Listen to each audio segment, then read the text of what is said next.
Hello and welcome back. Today we are going to be doing a starting steps / first 50 as France here, which is the strongest, or one of the strongest at least, countries in Europe at game start. You have 6 million pops to start, and you have subjects with a ton of pops. Beyond that, geographically speaking, you're in a really good place. We'll talk about that more later with excellent land.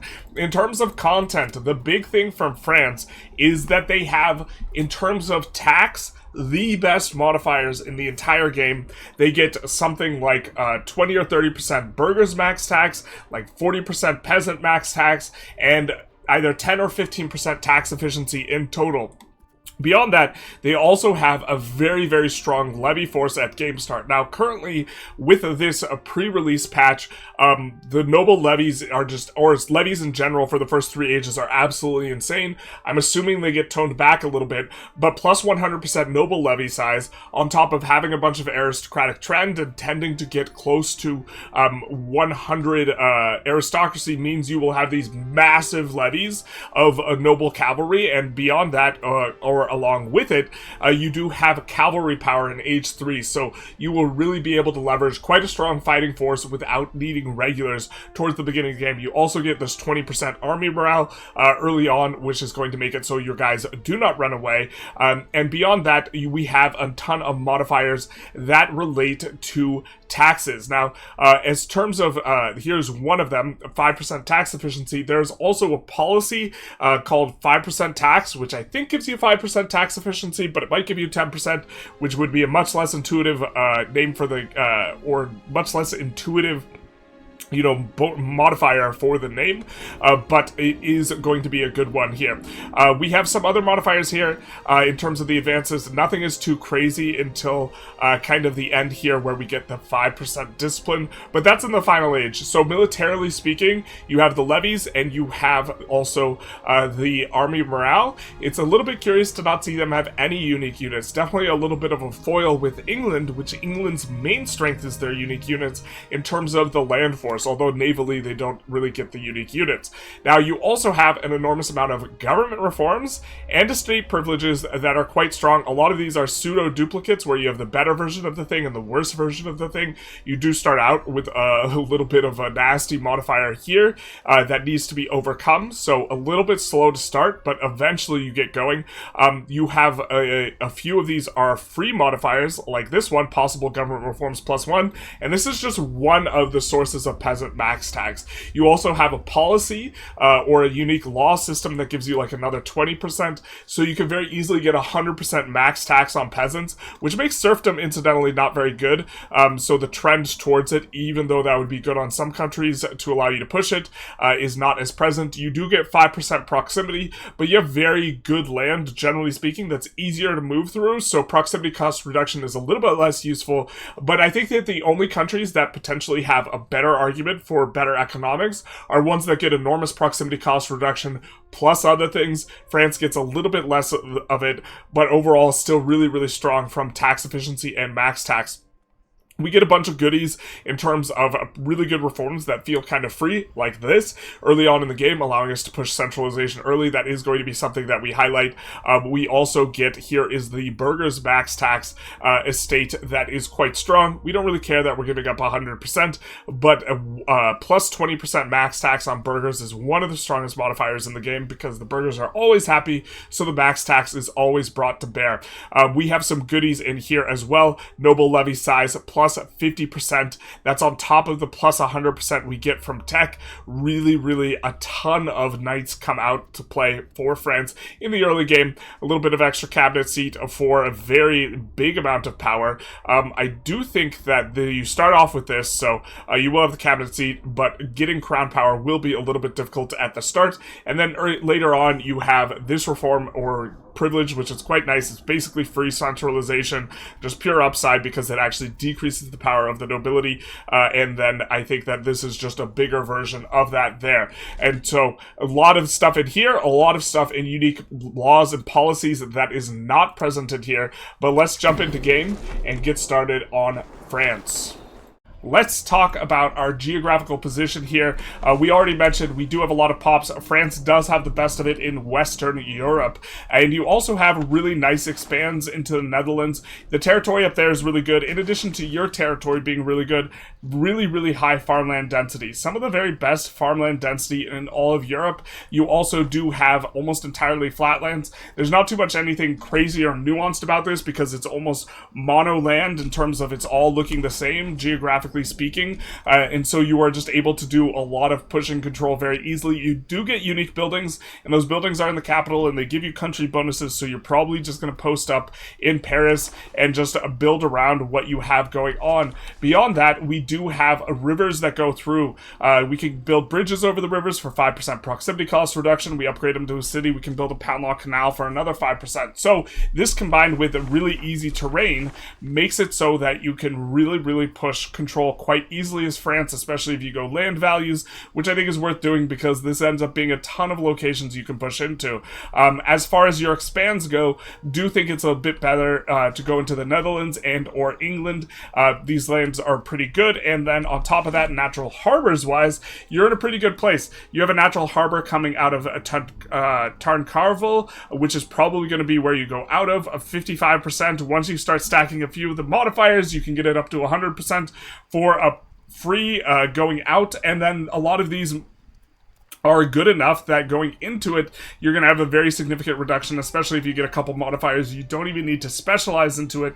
You can push control to places like France really well, or sorry, not France, of course France, but Antwerp, London, any one of these kind of really high proximity or high harbor capacity places, and so you really do have some nice expands before you maybe play a little bit of a colonial game too with that going on. So you could even make an argument that going naval as France is something that you would want to maybe do, because you can even push as far down as Iberia here as well if you wanted to go that route. As far as resources go, you don't have too many premiums. You have a little bit of silver in a few locations, and you don't start with it, and it's not close to the capital, so that's kind of a little bit medium for you, but you do have a lot of the high, like, medium premiums where you have silk and you have dyes, which is pretty nice, especially because you have dyes in enough locations that you can get these bonuses for your production. They're kind of spread out. You also have a decent chunk of iron spread out all over the place, so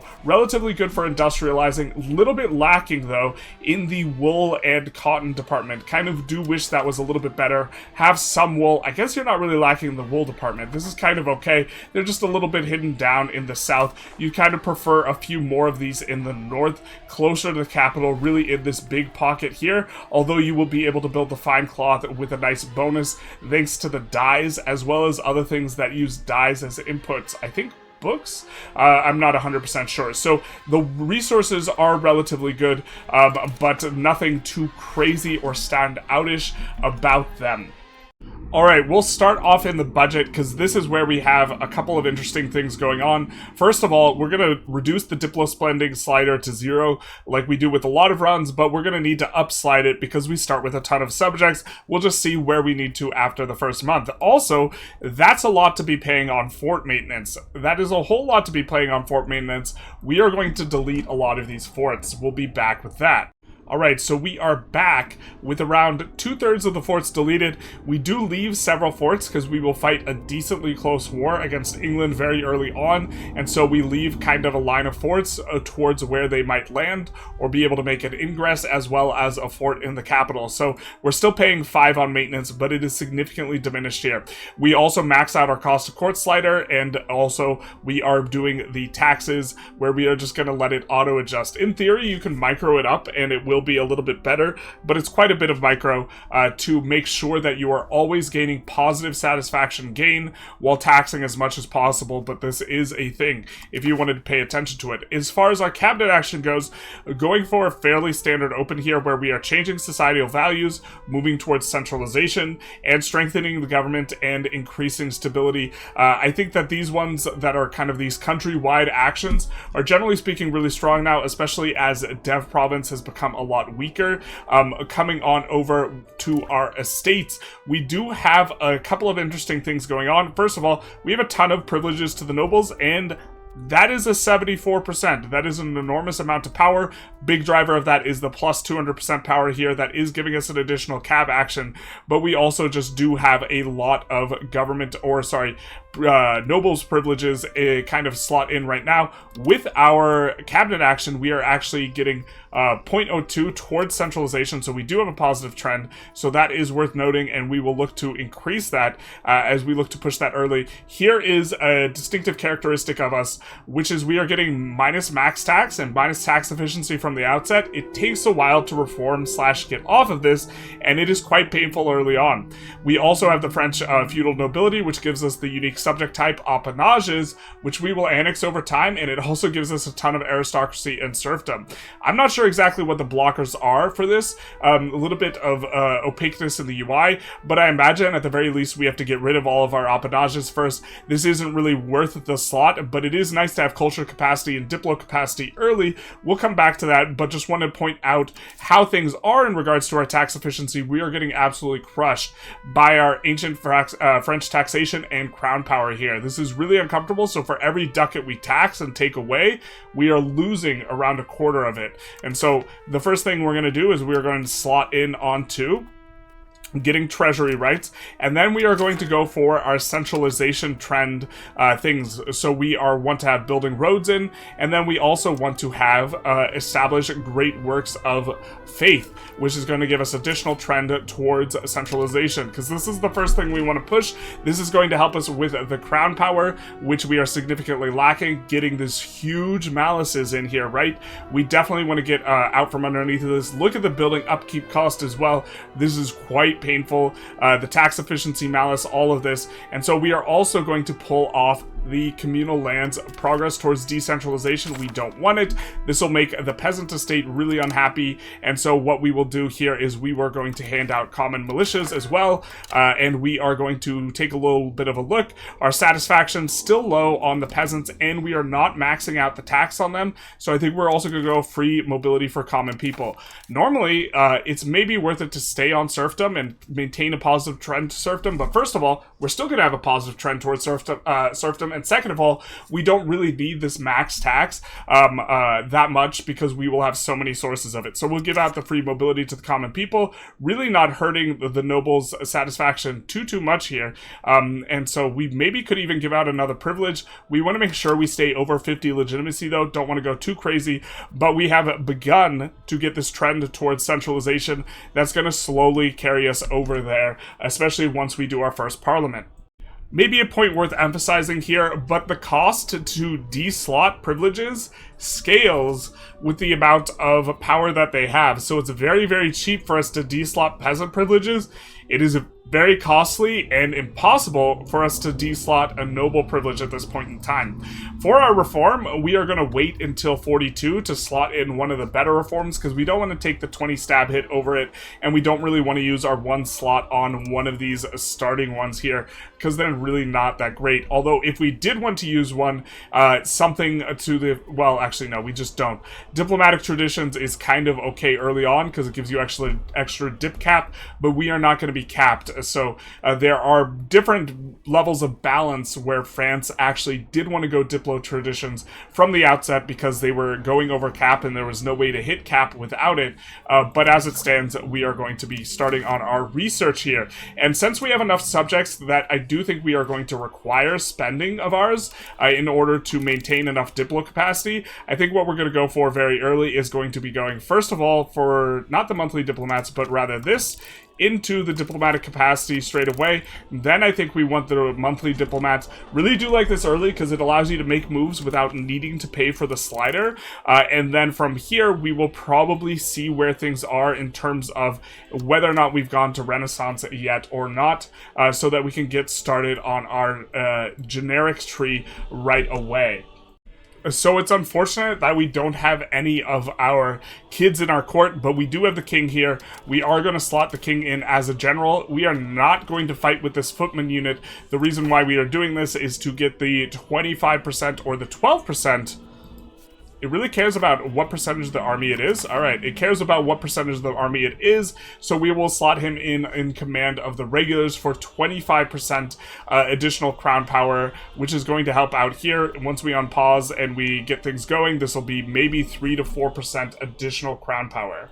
At game start here, we are also having a bunch of extra accepted culture capacity and also uncored areas. So we are going to take care of those. We are going to accept these cultures over here, and we are going to accept them in Poitou, which is going to allow us to core these areas. We probably need to accept one or more cultures in order to make that work. We also see that this area is not integrated. So what we're going to do is we're going to give that to Artois. That way they can integrate it for us. We could use a cabinet action on this if we didn't want to use the cabinet actions in the way we kind of have with the opener, with the legitimacy and the stab, but I think we are pretty happy with this. We also do see that our stab is negative. I do believe that there is, we get a little bit of stability decay from our appenages. This is something that is worth noting, and this is maybe a reason to make adjustments for paying for stability in order to offset this type of thing. For now, we will do it so that we stay break even at around 20, so we will add maybe a little bit extra here to offset that, to make that a little bit more comfortable and experience. You do want to make sure you stay in positive stab, but once you are in positive, you don't care too much about being really high in the positive. It does give pop promotion speed, so this is kind of a nice thing, but really you get this massive negative estate satisfaction equilibrium if you're in the negatives, so you do want to be avoiding that, and so a little bit of a payment for the stability will go a long way here. So in terms of sequencing on the annexation, I do think we want to go after Normandy first, and we don't want to annex straight away because we don't want to give all of our subjects this minus 50 opinion penalty. So we'll open with improving relations with Normandy so we can eventually annex them. We will want to do a similar thing with Flanders, who are going to be a little bit less loyal. Duke of Burgundy is going to be a little bit less loyal and is quite powerful. Brittany is relatively loyal here, but I think we'll just still send a diplomat their way. So this will put us into negative diplomats, but we're expecting to need to up the dip slider after we let the game think for a second. In fact, we can let the game think. I think it'll initialize this, and we will see just how far in bad kind of shape we are regarding the diplo capacity. So we see we are 9.1 out of 5.75. So we will slide up in order to get rid of all the disloyal people. That's how you get rid of them, and we will see how far we remain over. This is not too bad, but it does give us a little bit more room in terms of the diplomats. We'll let those 12 diplomats recover up our diplo capacity, and then we'll have a little bit of a think on how we want to spend. Something that I think is worth noting is that you can save a little bit for mercenaries for the 100 Years War if you really want to. The mercenaries aren't that strong. I don't think it's necessary, but this is something at the very least worth considering before you go for a spend, but we'll see what we can cook up here. Alright, so we went for kind of the most profitable opportunities, as well as keeping input prices low. We're expanding the sand out a little bit in some sand RGOs that are not in our country, some wood RGOs or lumber RGOs that are not in our country. The point is that we want there to be additional laborer potentials so that they can have time to promote up. We are going for dyes and wool and silk, kind of in our stomping grounds. We are in Troyes going for a little bit of tools as an input good for various things because there is iron in that province. And in the capital, we are going for, since we don't really have a good place to build the glass out of, we're going for glass. We're going for the most profitable thing in a bunch of places in Tailor's Guilds, really building quite a bit in the capital, and glass as an input for marketplaces also in the capital, because it will, in terms of market access, the more market access you have, the more you produce of the good. So I really do like, just generally speaking, a couple of glass in the capital or in the market capital pretty early on. We are also building a bridge in Paris for the proximity cost reduction because everything gets spat out from here. We'll probably look to build bridges a little bit, reach out, find a friend, build a bridge. And we will probably be building bridges out a little bit more Maybe should have spent a little bit more of the spend on bridges, but coming out from the capital, 100% of our calculations that use for proximity will use the bridge. We would have held back more for roads, but we actually start with a decent amount of roads towards most of our major cities. This is often a comparison we make as we take a look at where our cities are, our urban areas, and we take a look where our roads are, and if there are ones that are not connected, connecting them up is pretty valuable. We see that there are a few that are not connected, so that will be on our radar for what we want to do, but we don't have a fully collapsed price for the roads. If I recall correctly, we are missing the lumber collapse, so we will probably wait until we have the lumber collapse for that, because for whatever reason the lumber collapse works for our RGOs in terms of fully reducing those prices, but not for the roads. So that is something we will do. And also marketplaces far away from the market center, but that are still in the Paris market. The reason for doing this is that they don't care about control and they don't care about market access. They just always give you a trade capacity, and this is the primary point. And so we do want to get our burger promotions, getting use out of these in our far off areas. We will continue to smatter this in, and we have basically held back nothing. I don't think it's too necessary to hold back a bit of a savings. We don't think that there's too many events that cost gold, and I think that we are ready for an unpause to kind of see where exactly things are after some of these trades get in, and we're making a decent chunk of cash. We gain a whole bunch of cores, and then we can diagnose where we maybe need to use additional capacity here. So coming in here, we will take a look. We still have a ton of accepted culture capacity. We would like to accept wherever this is. So let's look at the demography. We'll see that is Bourguignon. Don't know how to pronounce all these words. And we see Picard also up here. So we will just take a look through here and see if we can accept these guys for a very low price. We see it's only 0.15. So we will accept them. We will see if Picard is expensive, also very cheap. And so we will accept them. We will come down, see what's going on with these guys, the Berrichon, which I do think is cheap for us. It is 0.15, but we can't accept them because we don't have enough prestige. Fair enough, so we'll peel off another month. These places will become cores. That will be fine enough for us, and we will be well on our way. We get hit with the flavor, shout out to the flavor, of this event. Starting off the 100 Yrs War, we will just demand the surrender, which will give us some prestige, so now we can go on accepting some more of these guys. So we will go for Berrichon.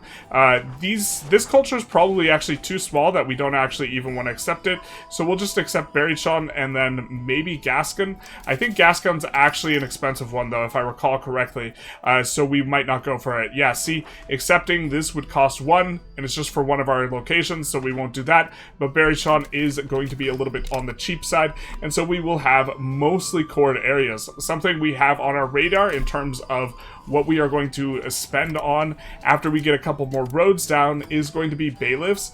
If there are really good resources that we can bailiff up, we will want to do that. So we will have an eye on stuff like the silk, probably deserves a bailiff if it's not an urban area, which it's not, and stuff of this nature. Just taking a look at the control map mode, we are in kind of, we have 10s in a bunch of places. If we bailiff them up, that will increase quite a bit, and by bailiffing and increasing control, we will increase our crown power. Though we are benefiting quite a bit from this here, and we will be getting off of stuff like traditional distribution with our very first parliament. And the 100 Years of War is a go-go. The English are, of course, fools, and we could procure a core claim. This is unnecessary because they'll come for us, and we don't really want to pay either the gold or the legitimacy, so we will let them come when they do. Wood prices are looking to be a little bit sticky, so we are going to build a bunch of lumber mills close to the capital. We're specifically choosing locations that are not part of a province that has stone or clay in it, because these places will be good for producing masonry, and I kind of like having either masons or lumber mills in locations. That way you can build them taller and benefit more from economies of scale, and we also want to be putting them close to the market center, because if they're close to the market center, you have more market access and you suffer less of a penalty from being far away in terms of the production of the good. What you really care about is that they are producing as much wood as possible, and you get a penalty to production quantity the farther you are away from the market. So we do want to place them close to the market, but at the same time, we are going to have laborers in both the silk and the dyes building on up towards these RGOs, so we don't want to split them with the ones that are producing lumber. And in the capital, capital, eventually we will get very pressured on total building levels. So we do not want to really contribute too much for the lumber mills here, and we might even end up deleting stuff like masons and lumber mills. Another thing is, if they are not employing, because this sometimes happens, you can come in and look for up the masons and make sure that they are subsidized, and also the lumber mills. If they are not employed, generally speaking, you would prefer to just subsidize them. That way you get the input goods, and so this is something you could do if you notice they're not fully employing properly. So we have an event where I don't think I've clicked this option before, because minus 50% satisfaction is a huge deal. We generally go with this, minus a little bit of legitimacy, not too big a deal. However, this word centralization, this makes us foam at the mouth. We really, really like this word, and we haven't pushed for this before, but I think you can actually push for this pretty well. I don't really know what the rewards are going to be, but what we're going to do is we are going to click this with the expectation that this is going to absolutely crush our satisfaction, right? But we can re-raise our satisfaction by giving out privileges to the nobles, which there are a couple privileges that we maybe want to give to the nobles. However, if you're going to have a resource, why not burn it up beforehand? If we know we're going to bring them to 0 satisfaction and then try and bring them back up, we might as well give out a whole bunch of stuff that is going to upset them. Now, we don't want to go below 50 crown power, 50 legitimacy. Or we can flirt and play with fire. Let's play with fire a little bit, and we can give out 7 or so total privileges. Our plan for the nobles is that we are going to give out elite council, so we do want to keep that in the back pocket, and nobility controlled serfdom. So we are going to give out 5 other privileges out right now, which will please all the estates except for the nobility, and we don't care what the nobility thinks because we are going to make them sad and unhappy. So we're going to give out this, and then as we get this out, can we get a tooltip here? Well, this is going to decrease significantly, right, their satisfaction. And that's why, one of the reasons why we don't want to give out too many privileges at game start. This is one of the big reasons. I think that we could go for maybe a little bit of the, we like having the development ticking. I suppose we like getting that as well. We do want some peasant satisfaction. We don't mind going towards free subjects. We don't want to go towards decentralization. We don't want fewer levies this early in the game. But something like represented in parliament, we're happy with this. We could maybe go no labor on Sunday for the satisfaction, or means of production for the satisfaction. We will probably be using these at some point anyways, because we will have so much max tax on the peasants. So why don't we go with one of these? I don't know which one is more painful for us, actually. It's kind of a little bit of a thing. I think we will go for, I mean, they both kind of feel bad early on. Let's go for this one. So that will be good, and then we can give out 1 to the clergy. I think agenda impact would be something we're kind of interested in here. There's a few that are good for the clergy that give like uptick without too much investment. I think that we'll go religious administration here. And notice we are taking we get plus 10 legitimacy here. So since we get plus 10 legitimacy, we're going to actually go in and splurge and go for this as well. So all of our estates but the nobles are super happy. We maybe can give out 1 more privilege if we want to play with fire. Let's not play with fire, and then let's say the ordinance will be enforced. Oh no. Oh no. We went from 0 satisfaction to 0 satisfaction. What a calamitous affair.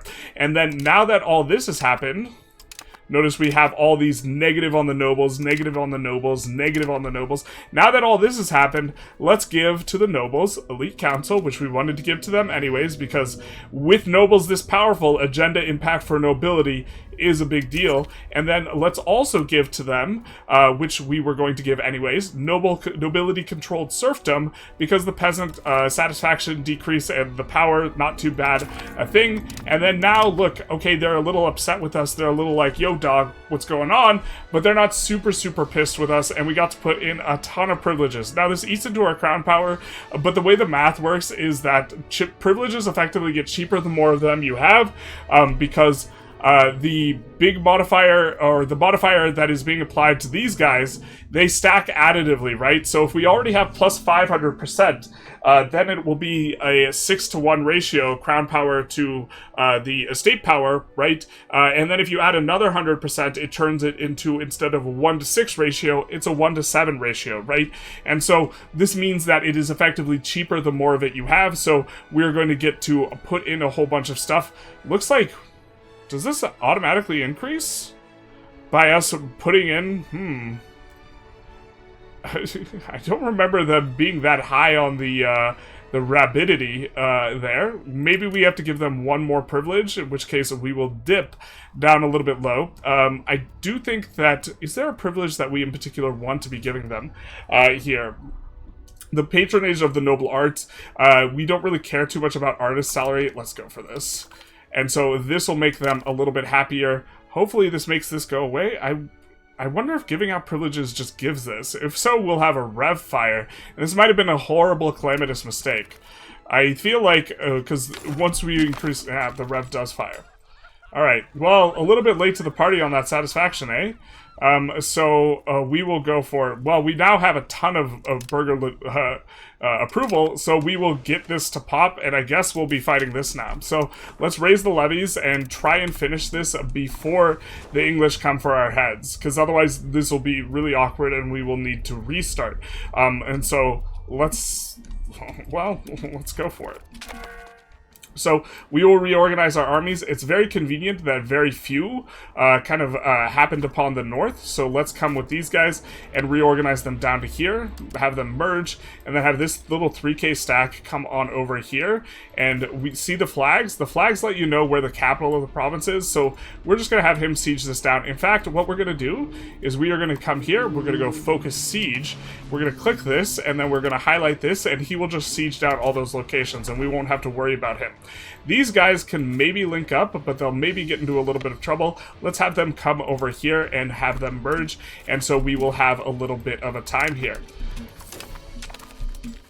I think we could split up. Yeah, they don't really have that much power, and notably, they don't have too many castles because we deleted down a lot of our things. Normally, deleting all your forts actually makes revs a lot easier to deal with, but we did not do that. So let's come down here and let's merge them up, and what we're going to do is we're going to have this guy run around bopping people, and then this guy will split, and then we will do focus siege again, and we will have this guy come for one side here, and then we will have the other guy do the other side, I think. Something to this effect. We can manually do some of these. In fact, we might end up manually doing some of them. But we will have one side for each of these guys. And then our main army will be just kind of trying to bop all these guys and then be going around sieging. The problem with Focus Siege is generally when you put it on, they just go straight for the forts rather than the most opportune places to go for. So we'll manually control at least one army and try and finish this up relatively quickly here. Alright, so we get Princes of the Blood.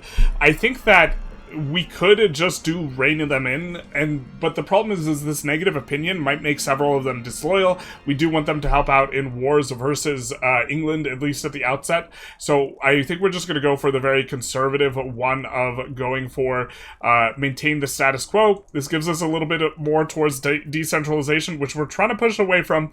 But we can push through this portion of this, so of just flat value towards values, this plus 10 is worth a lot more once you're already pushed as far as you can go. We're nowhere near pushed as far as we can go, because we can push quite a bit towards centralization, right? So the fact that we move 10 in this direction is not the biggest deal. Also, when we annex those guys, we will get a little bit of trend in the direction we want. Things are going pretty well here. We're just a little bit of ways from annexing these guys, although the rev is killing a lot of our guys, effectively speaking, right? Because by virtue of us having to kill a lot of our own men in order to handle this, we are ending up losing an amount of population we'd rather not. And so maybe the way we handled it was not ideal. We'll allow the traitor to escape. This seems a little bit more themey. But okay. And so, but this is going to be over pretty soon here. Let's make sure that this guy doesn't fight that guy, yeah? and we will send this guy over. There's just a little bit left for us to siege down here, so I think we're kind of coming up on it.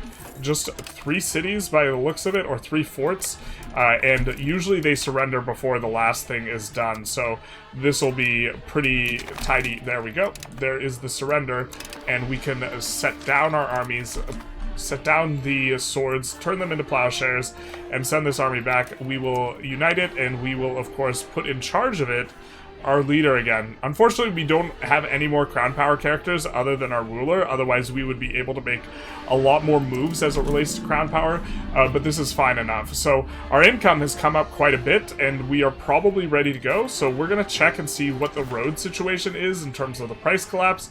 It does look like we have not yet collapsed the price of wood, so we will continue to add lumber mills. What we're going to do is, same idea, but we're going to not add directly on top of where we had it. This was a wine province, and we're going to add a little bit out because we do care about the promotions.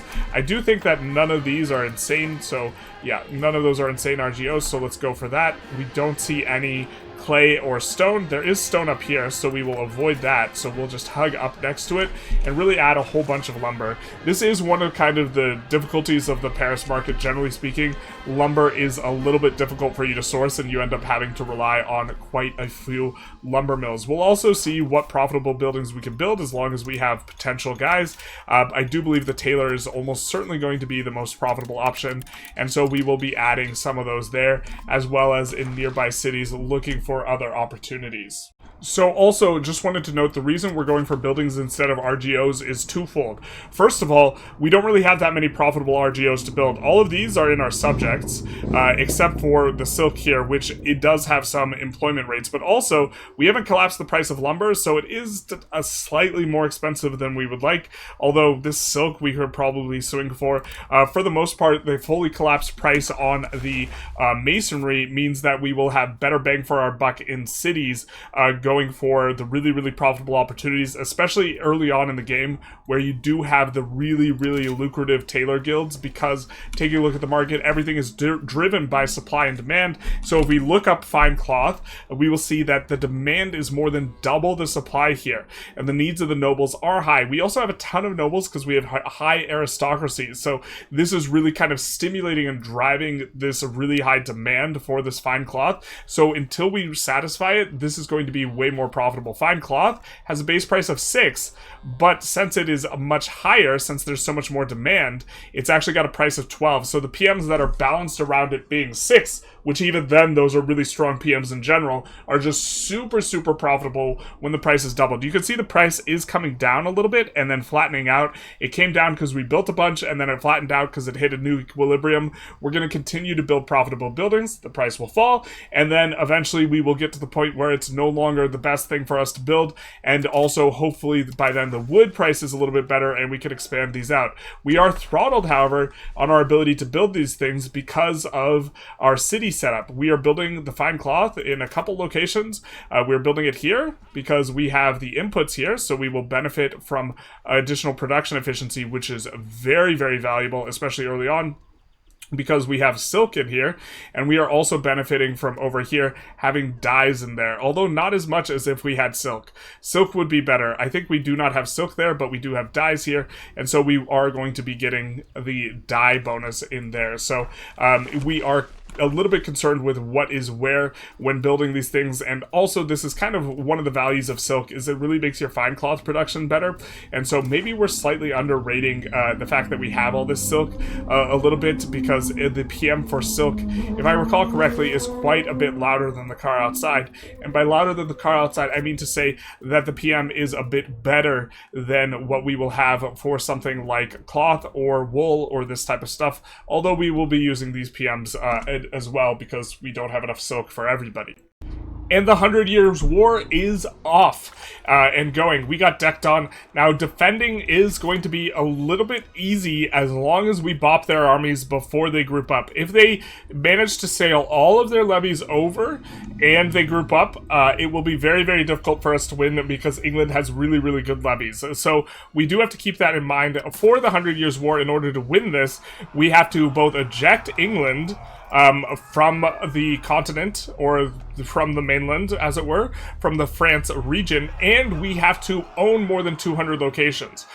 The reason why we have to, or in order to own over 200 locations, we do need to annex some of our subjects. So it used to be the case on previous versions of the build, you just needed to eject them and you could do this in one war. No longer. We are going to have at least a couple of wars to do with the 100 Years' War, but we can in one war subjugate Aquitaine and also go for this, and maybe even this. This is part of France, I do believe, or it should be proper French claim. So we are raising the levies, and we are going to bring them all together, and we are going to wait for them to, generally they land up north. We are going to come in here, and we're going to bring them all together there as good as we can. We're going to slow down the game speed, and we are going to mainly be keeping an eye out. We have to also make sure we occupy Bordeaux, but other than that, we're just trying to win battles. So we do have the starting of the landings. We can see 5k is coming up. We want to group everyone together because we don't want to get any like really disadvantaged types of things. And you can see there's a 9k there and a 9k coming. We can't let them all group up. And so this should be good enough that we can make use of things. So let's come here, and for this guy, let's reorganize the troops, consolidate, and organize the fronts. Important to click, otherwise if there's only units on one front, you will get waxed. So that is an important detail, and this is going to be the name of the game. The name of the game is going to be merging all together and then making sure that England is not able to do the same. Looks like our subjects by themselves are able to get some stuff done. England can do some stuff where they will get your subjects to betray you, but they generally just deck before that happens. You can see that 30 stack though up there.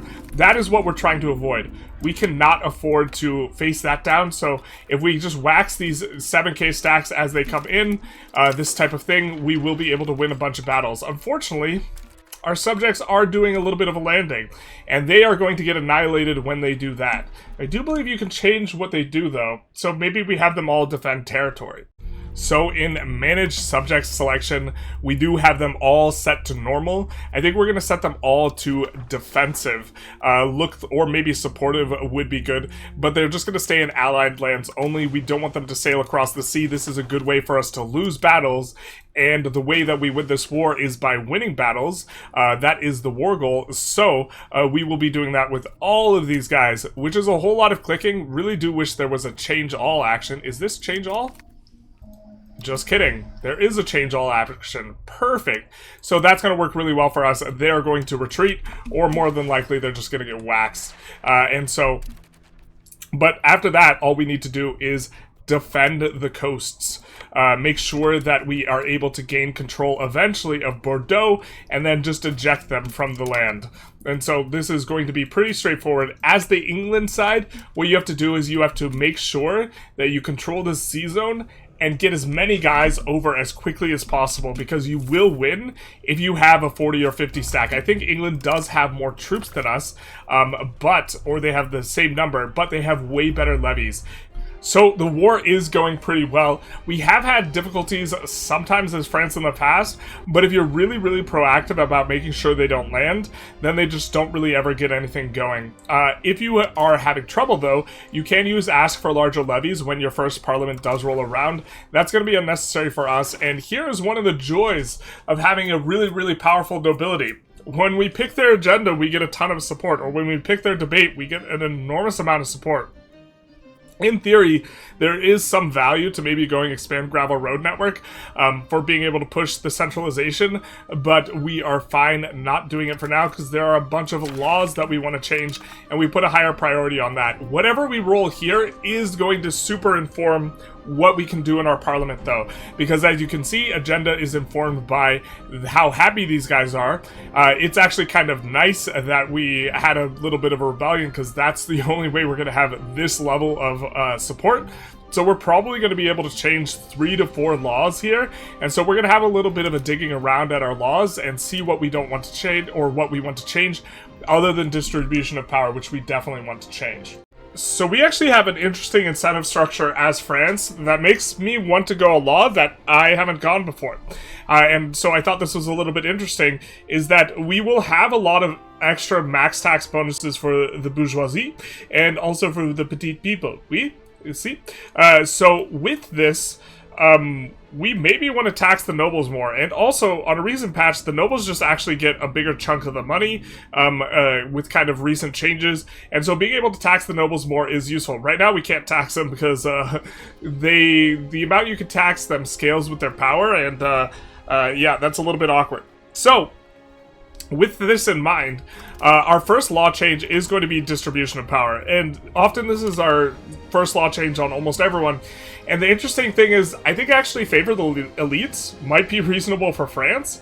If you have some way of capping out bourgeoisie or burgers tax, then favor the wealthy becomes a lot worse, and maybe you even make more money from favor the elites than favor the wealthy, which is kind of interesting to think about. Right now, we care about crown power a lot, so we're going to go favor the ruler, but this is something that's like in the back of our head that we might swap on to favor the elites. So we are going to be doing that from the outset, and then we are going to be clicking up for serfdom support, and then we can see, let's read what change policy is going to give us. Favor the... Here's another thing also. Just generally speaking, this is a little bit of a vibe as it relates to this setup where we have basically unlimited noble power. We can often just get super bricked in parliaments. And if we roll a parliament and we don't like the noble option, that's it. The parliament's over. So our parliaments tend to be very, very polarized. We're not going to be clicking this option, and so we are going to do another law change. But for the most part, we like most of our starting laws. There's just one other that we want to change, which is our administrative system. And so that's a high priority for us to change. And so let's change the administrative system to a central council. We will also be very, very close to actually trending up aristocracy. I think we want to gain aristocracy with these two in, or with this one in, we will be trending up to 0.7, so just a little bit more aristocracy trend, and we could go up to 80, something like this, but okay. And then we will click some button in order to get above 50%, and then we'll have a little bit of a think here about what we want to do with the last bit. We don't really care about the increased ties to neighbor passing this, but we do care a little bit about the stab, and we care a little bit about, okay, after this war, what's next? And so I think what we're going to do is we're going to go for a CB on either Brabant or Flanders, and I think we want to go for it on Brabant.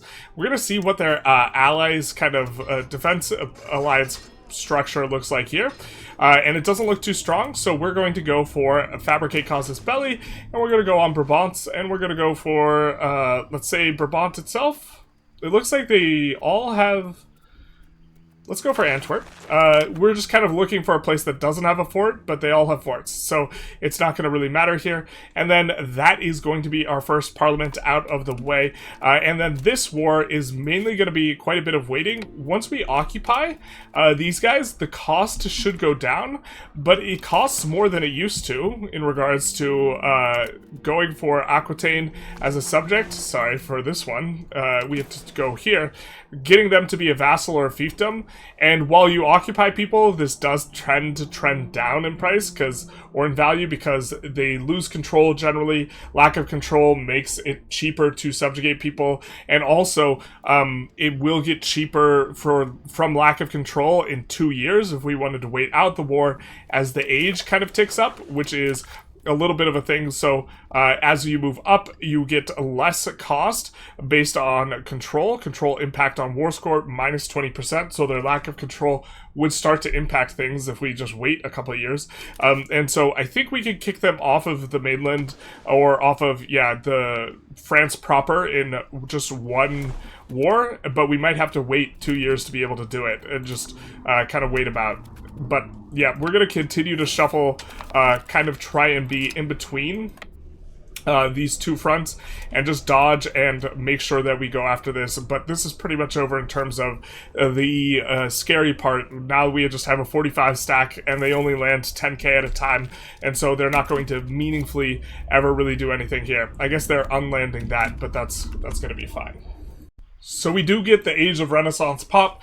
I have gone over this in a few videos now, although they might not be sequentially published, where we kind of say, for the most part, we think administrative is just considerably better because almost all the bonuses in here are pretty strong. Stab investment, prox cost. The prox cost is probably the strongest modifier, the 2.5%, really affects things downstream, but court accounting is also pretty strong. Effective cost court or cost court decrease. Legislative efficiency decreases antagonism. Max literacy increases research speed. But, you can make an argument for France for military ideas, I think, as well as diplomatic focus to some extent, so, which I think is a little bit interesting, because the military ideas really benefit levies, and they benefit cavalry, and that is kind of what you are about with France, and so that is going to be an interesting thing where you will get a lot of different levy and cavalry stuff. You could probably get a lot done in terms of multiplayer if you go military focus, and then some of the stuff falls off, but okay, you can be an absolute menace. I do think that there's some kind of Diplo stuff that's maybe a little bit useful in regards to you starting with a bunch of subjects, but I don't think it's too hard to manage these right now. There have been previous balance patches where we have gone for this type of thing. Improved relations is one we definitely like a lot, which we think is probably going to be very underrated, because this allows you to keep the antagonism really low on a whole bunch of different people, but without antagonism being particularly painful. It's not too bad. So I think the balance affects that, but war score cost, that's a really big one, and that's kind of the main attraction of going Diplo. But we're still going to click admin, but just wanted to kind of talk through that a little bit. I think we're just a couple months of taking away from, you know, Great Britain being willing to, or just 1 month, being willing to give us this subjugation, as well as willing to lag slightly, give us this territory here, so we're going to go with that. It is going to accrue us a decent amount of antagonism on the Duchy of Aquitaine, but what we can do is this, and then combine that with doing this, where we will also go diplomatic endeavors, and this will give us a slightly less antagonism, and we are generally going to be doing this in most of our times we take a look, although we probably should have done it before and after. But you can see that in particular for the other people around us and the antagonism on them, it is greatly diminished here. You see, we are barely getting any antagonism on anyone but England and Aquitaine, and so this is really, really nice just because of how the modifiers stack. What we are getting here is a bunch of Diplo rep, and Diplo rep is going to decrease the antagonism. So this ends up having a huge percentage reduction, and so sometimes you can even pull this into the negative, but we'll go with that. We won't even take any ducats, that will be fine. Aquitaine will become a fiefdom, we will gain 2 locations, and we will feed those locations over to Artois, because those will be cores for them, so that will be good for us. So we will just cede, I think, province? Yeah, just cede the province over to them. That is their culture, so they are Picard, and so that will work well for them. We're also starting to integrate Normandy here. That will take a little while. We will probably make some more moves to integrate people closer to France, free us up a little bit of space, but not quite do that just yet. But with them off the mainland, that really kind of makes things a lot more straightforward for us, and so this is going to be good for us. We do need to put the levies down in order to declare another war, and we see Bohemia. Curious. Bohemia has allied since we took a look. I don't think we really need to worry that much about Bohemia, but I'm really confused as to why the potential levies from Bohemia are not higher. Do they not have control? What's going on? Why aren't they higher? We just, we're gonna publish it after, but we just did our Poland starting steps where Bohemia had like 30k levies. So, curious why they just don't have that much in the predictor. That is a little bit strange. I think that we can go after Brabant here, though. Ooh, looks like Brabant's been a little bit naughty as well. So let's go after them. That's kind of bad that they've been naughty in this way, because we're not going to be able to subjugate them, or that's unlikely. So we're gonna declare war on them and have a little bit of a go, but that should be fairly straightforward for us. By the way, the gov reform we were holding out for that we unlock in this age is Royal Decree, one of that centralization trend alongside the crown power. You can see our crown power is now double what it was at the start of the game, so this is going to be very nice for us as we kind of come into things. And if we take a month tick, that... Oh, this doesn't apply yet. This hasn't applied yet because these things ramp up. They take 2 years to take a place. We were expecting that to go up, but I had forgotten. I don't know why it went down by 3%, though. Actually, I do, because currently our leader is in charge of a 2-stack, 200k, or a 200-soldier stack, and now we have way more armies, so proportionally he's diminished. So I think what's actually happened is the crown power here, him being in command went from 25% to 11%, and on the next tick, once this army's all together, it'll be back up to around 14%, but that's really important for reducing this tax efficiency malice that we have here, and getting through that is really important for us having, you know, a healthy budget. We've still been trying to collapse the price of lumber without very much success. We've built so many of these, and we are getting to the point where I'm not exactly sure what's going on. It looks like we're at minus 7.7. Actually, that might be the last salvo of these might be effective here, because what you normally do is if something's going to be sticky, it's going to be because your burgers, you're currently importing from the burgers. So as you build more of that good, it makes it so that the burgers stop importing it, so you don't actually get more and more of that good. But we don't have any burgers importing wood, so that was a little bit curious for us. In fact, the burgers are even exporting wood, which is a little bit annoying, but because of effective supply and effective demand, even if they export a ton, if you keep building more and more and more, eventually you will get the price to come down, and when the price comes down, that's when we will strike and build a bunch of roads to basically our premium RGOs and or all of our urban areas, which are, of course, these gray and yellow dots. So with our queue freed up on the tech, we will go for the Diplo annexation cost into the prox cost. Pretty comfortable for us. We have a bunch of subjects. This will make our life a lot easier, all the way from the improved relations to the subject opinion. We were having a little bit of a think over the way our income is. So right now, we're making a ton of money, but almost all of it's coming from Diplo. And the Diplo does not increase the cost of your sliders. So we were thinking, man, it really wouldn't be that expensive to pay a little bit more for stab, and I think it'll be relatively useful because we are getting crimped on qualifications. So we're going to pay a little bit more for stab. And then also, we could pay more for the Diplo spending. I kind of like where it's at, though, paying just this a small amount. But we are making it so that we are even on the diplomats. But what we can do is we can do stuff to get even more diplomats, so we don't have to have this spending there. Very soon, in the next month, the cost of court will go down quite a bit. The reason why is once you're capped, you just have to pay enough, just enough to maintain it. So really, our budget looks absolutely incredible. Still having trouble collapsing the wood price, but I think that we can go for this, and this will serve us pretty well here. The Royal Garden is a building you definitely want to build very early because it gives you 0.2 diplomats, and so this kind of frees up your options in terms of what you're doing with the diplomats. I do think we already have a Royal Court constructed at game start, and then the Chancery will give us a little bit of extra juice. We have a big enough economy that this is worth splurging for, and we're still waiting to get the wood price down before we go in on the bailiffs and the roads and these types of things. Although, down in this market, we do notice that the price of wood is cheap, so we go for a bailiff here. Our first bailiff on the saffron, this is going to be kind of a play pattern for us, is on all the premium resources, stuff like the silk, stuff like the wool, stuff like the iron, stuff that we know we're not going to urbanize later. We are going to be building the bailiffs. I do think we mentioned that before, though. This war is pretty straightforward. I haven't seen anyone really come in at all, so this has been pretty easy. I don't think we actually want the... well, we actually have excess noble satisfaction for the first time ever, so why don't we go for this? And then this is going to be enough, and we will be going for the subjugation, because it's not even that expensive on them. So being able to afford this is going to be good for us. And the main reason we go after Brabant so early is because we really want to move the market capital. That's not the right button. We really want to move the Bruges market to Antwerp. It'll give us a little bit more breathing room in the Paris market, and also I just think it's a better location for our market. Eventually we will have a good way of building up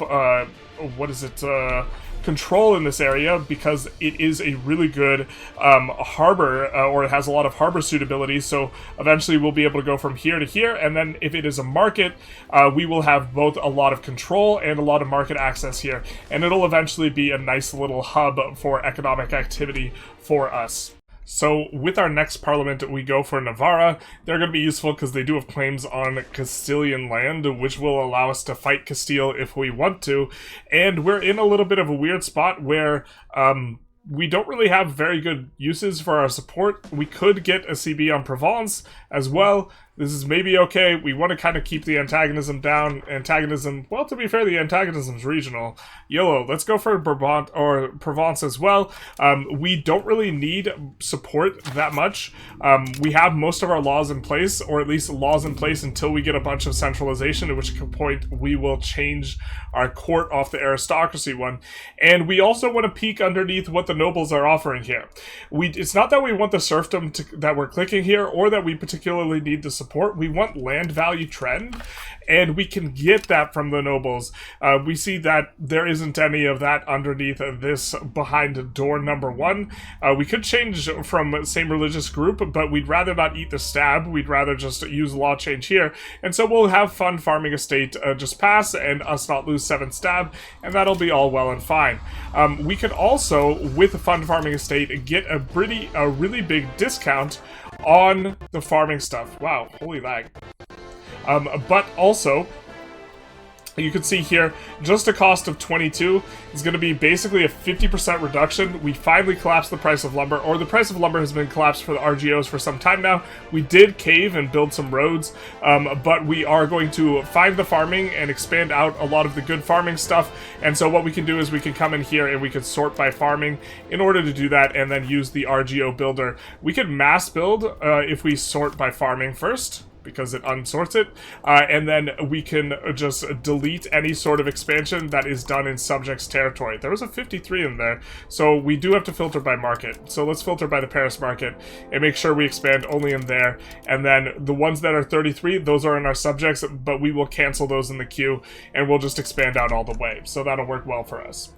Our king dies, and since this guy is young and strapping, we will go for the Placidium Regium, or however it's pronounced, where we will be getting minus religious influence, also minus relations with the Pope. But the Pope's not going to like us anyways because of the schisms that's going to happen, and so we'll go for this, and then with that we will get an additional 20% crown power.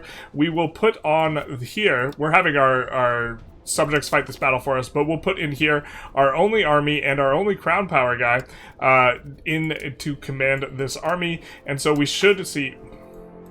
Excuse me? Did we not click it? Okay, there we go. And so with that extra 20%, we should see a bump in crown power up a little bit more. So we're not going to annex Bourbon anytime soon, so what we'll do is we will seize their territory, womp womp for them, and then we will build a bailiff on this location. And the reason why is that has silver. Silver is real good, man. We also have a silver location over here, and we have a bailiff on top of that as well. The Black Death has spawned, and while it is quite a ways off, we are trying to stay ahead of it and build up hospitals. We'd really like to preserve our pops, and while we have had a bit of an economic spin-up, you can see we're getting quite a bit more from taxes relative to diplomacy that we were before. We still don't really project that much control over a lot of areas, so it's not like we have hyper profitable opportunities for new buildings or this type of thing, new investments. And so what we want to do is we want to preserve pops as a investment. I think is going to be pretty worthwhile, and so we are going to be pushing the hospitals basically in every single urban area. We also have really heavily populated urban areas too, you know, over 50,000 pops, and so protecting these I think will be overall worth the investment on the back end, because it'll pay off more than just building more buildings, because eventually you get to the point where if we take a look at Paris and we look at stuff like max building level, it's giving us production efficiency, right? We have multiple levels that are giving us this production efficiency, and this is driven by how many levels we can build in an area, which here is driven really heavily by population. And so being able to protect population as a resource gives you more opportunities for profitable buildings later on. That is a really kind of intangible way, because production efficiency happens at the margin. And so what this means is that if you have an inputs of 20, right, and outputs of, if you have inputs of 80 and outputs of 100, that means your margin is 20 ducats, so the building will make 20 ducats. If you were to get 20% production efficiency on top of this, your output would go to 120, because it just gives you more output, which doesn't add 20% to your margin, it adds 100% to your margin, because you went from 20, that's 100 minus 80, to 40, which is 120 minus 80. So this is really kind of a valuable thing, and it allows you to have much, much better outcomes kind of later on down the road. So to that end, we want to protect our pops. So that's what we're going to be doing with our money, basically until the Black Plague is over. So I actually think made a little bit of a mistake here in where we're building the hospitals. I was building them all entirely in our own territory here in France, but I should have been building them in a lot of our subjects, because a lot of our subjects have these huge megacities like Vernay, and so this is probably where we should have put it, but the Black Death arrives, so any more hospitals we won't have time to complete, and so now what we'll be spending on is largely going to be villages, because villages employ peasants, and so they won't be diminished by the fact that the Black Plague is going to kill all the qualified pops. We will go segregate the infected, because this will give us 15% disease resistance. Expel the sick if we have access to incense is really good, but I don't think we have access to any incense, or if we did, I just completely overlooked it. I do believe we have none, and if we do, we should have saved money, because the building you can build for this will give 30% disease resistance, but only if you have access to incense. So we'll go segregate the infected and look to ride it out. We should be in good shape. Decided not to declare on Provence, because I feel like England is going to... Actually, wait, their alliance is... This is forever. But we don't want to spread around the disease with a bunch of armies and increase our casualties. So with Provence, we might leave on the table, depending on how long this lasts, because we don't want to be fighting Provence. They have a pretty big alliance matrix, and we don't want to be fighting Provence when we will be fighting England again, and England is going to deck on us basically as soon as this truce is up, and so I think we're just going to let that CB go. Maybe there was a way to push it like really, really hard, but I think we're fine kind of playing like this. It's probably not optimal, but it's probably fine enough, and avoids a little bit of a headache. So we get war with England once more. We will come to our subjects and we will set them all to defensive because we do not need to do anything, and then we will just raise our levies and get ready to have a go. Notice we lost a lot of boys.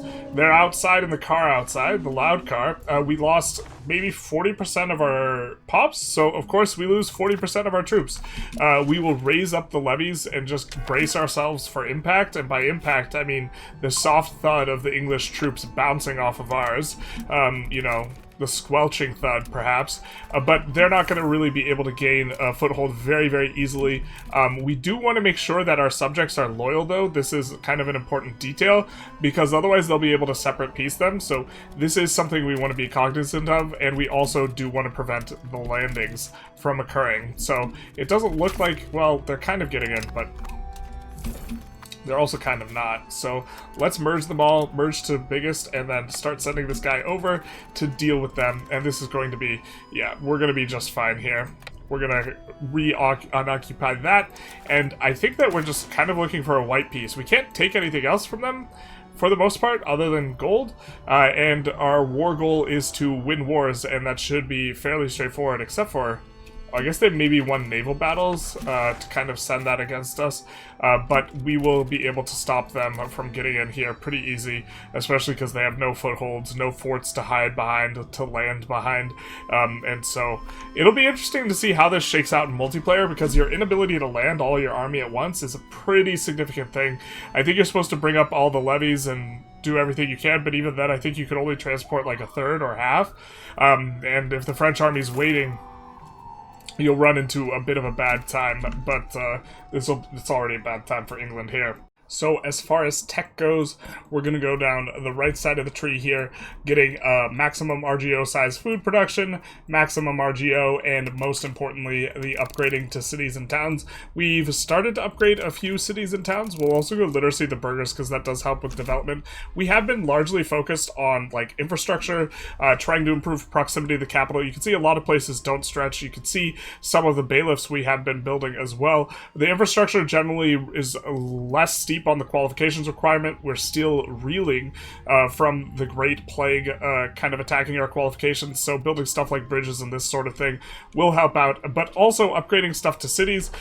We did get this first town up in here, will allow us to effectively increase the amount of qualifications we're getting by virtue of giving us a new place that can promote burghers, this type of thing. So we are going to start urbanizing around the capital as well too a little bit here, but really we are kind of dependent on this being inside this range for stuff to actually be particularly useful. We are annexing in Normandy at a pretty good clip. We annexed to like OPM over here. We're going to try and annex most of the little guys around here where we can actually project control, and I do think we are annexing, yes, in here in Flanders. We really want to go and move Bruges to Antwerp, and to do that we need to annex Flanders and then have good enough relations with Brabant to use the interaction for seizing one of their territories. It does have to be adjacent, so that's why there's no valid locations, but it will be once we go after Flanders, and so that will allow us to move things over a little bit. And we also want to make sure that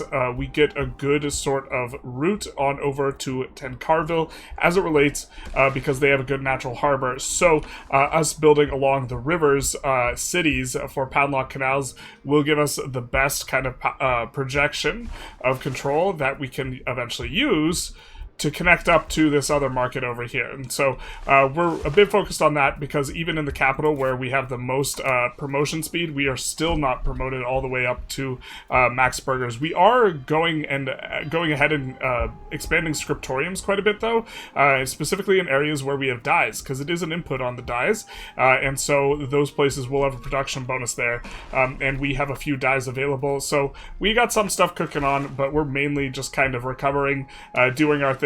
Expansion's not going to be hyper valuable to us at this point because we have quite a few subjects already.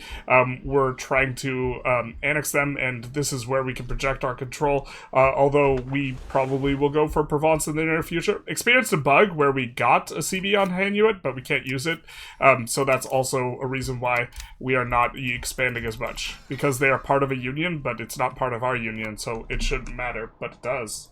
So now that we've built enough books as to overcome our pop's like inherent demand for books, we can start to push the libraries. Maximum literacy is going to be useful, as is the institution growth, particularly in Paris, where we're pulling the institutions to, and cultural influence will allow us to integrate people faster. So this is all kind of stuff we're into. We are going to prioritize places that are relatively high population and are going to, man, we lost so many pops. We lost roughly a third of our population. So we are going to prioritize the higher pop places that are near the capital, because also it's really valuable that we are getting the additional pop promotion speed plus 10.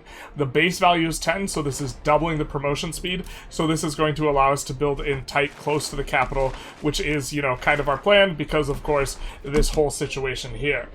So for our parliament, we sponsor the noble arts, which is pretty nice for us because, one, we want to push aristocracy anyways because it's going to be really hard for us to push plutocracy, and it's just going to give us plus 10 aristocracy at the end here. We won't even have to use that trick where we turn a man into a knight to make him a better fighter.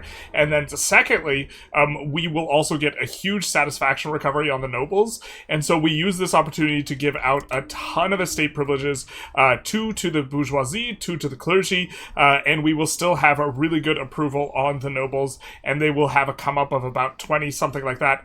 20 crown power, pretty nice. We did put one of our kids in government. We're probably going to put the other one in government sometime soon. We just really don't want to lose the changing societal values, and we want to, you know, sunk cost fallacy because we just put this guy in, so we don't want to take him out just immediately.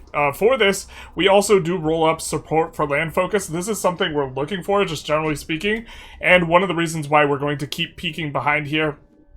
5 progress towards land is also worth quite a lot here. We'll have to think about exactly how we want to handle this. I think that we want to take a look and see if there's any really particularly soft wars here that we can go for. Provence might be a little bit difficult. Looks like maybe it's not. I don't think we want to fight Castile and rumble it up that much, but we do have a truce with England, so we can maybe make some types of moves. I guess we probably go for Holland. Holland is the senior partner of Hanuit, and so we should be able to go after Holland, and if they don't have too complex an alliance, it looks like they don't, they should be pretty soft game for us. By go for them, I of course mean use the fabricate casus belli on them. That way we can go for them without, you know, generating any sort of extra stability loss or antagonism for ourselves. And we have to click through. Really just hyper-polarized, though, are our parliaments, because either we roll well or we don't roll well. And that's kind of the way the cookie crumbles. Either the nobles give us stuff we want, or we just look at it and we can't do anything. Either we roll land focus 3 times in a row, or we cry to ourselves to sleep at night. We'll go additional taxes here, and... Bro, skill game, right?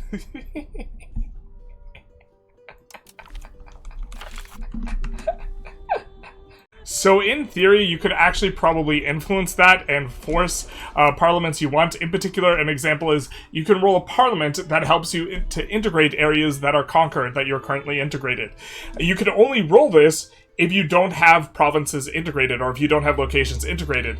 So in theory, if you try and reduce all the potentials to roll parliament agendas you don't like, you can try and force ones that you do like, so that you could click land, what was that, 4 or 5 times in a row, and really gain a lot of additional proximity costs through land for freezies, good dealsies. I think it was it 4 times? It might have been 4 times. I think it was 4. That was insane.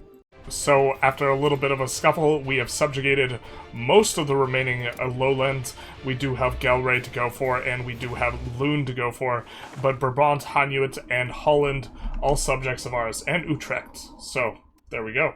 So some of these events, I just feel like they have other events on the back end that are valuable, like the minting of the franc, where, okay, we would actually just like to not get 1% inflation and 500 ducats, like this type of thing, and then get this modifier, which is not all that great, income from minting plus 5%, minting threshold minus 1%, and we would rather just do this, but I feel like this allows us to get other events down the road with these like minting things that are good, and I don't really know the answer of whether or not this is the case, so we're just going to choose the book option, because the book option is almost guaranteed to give us more flavor. Another thing is we are getting really close to getting above 25% crown power, a very important breakpoint, so that is pretty nice. We are starting to get really high on the centralization marks, and so soon we will be able to pull our cabinet member off of that, and it'll go 0.76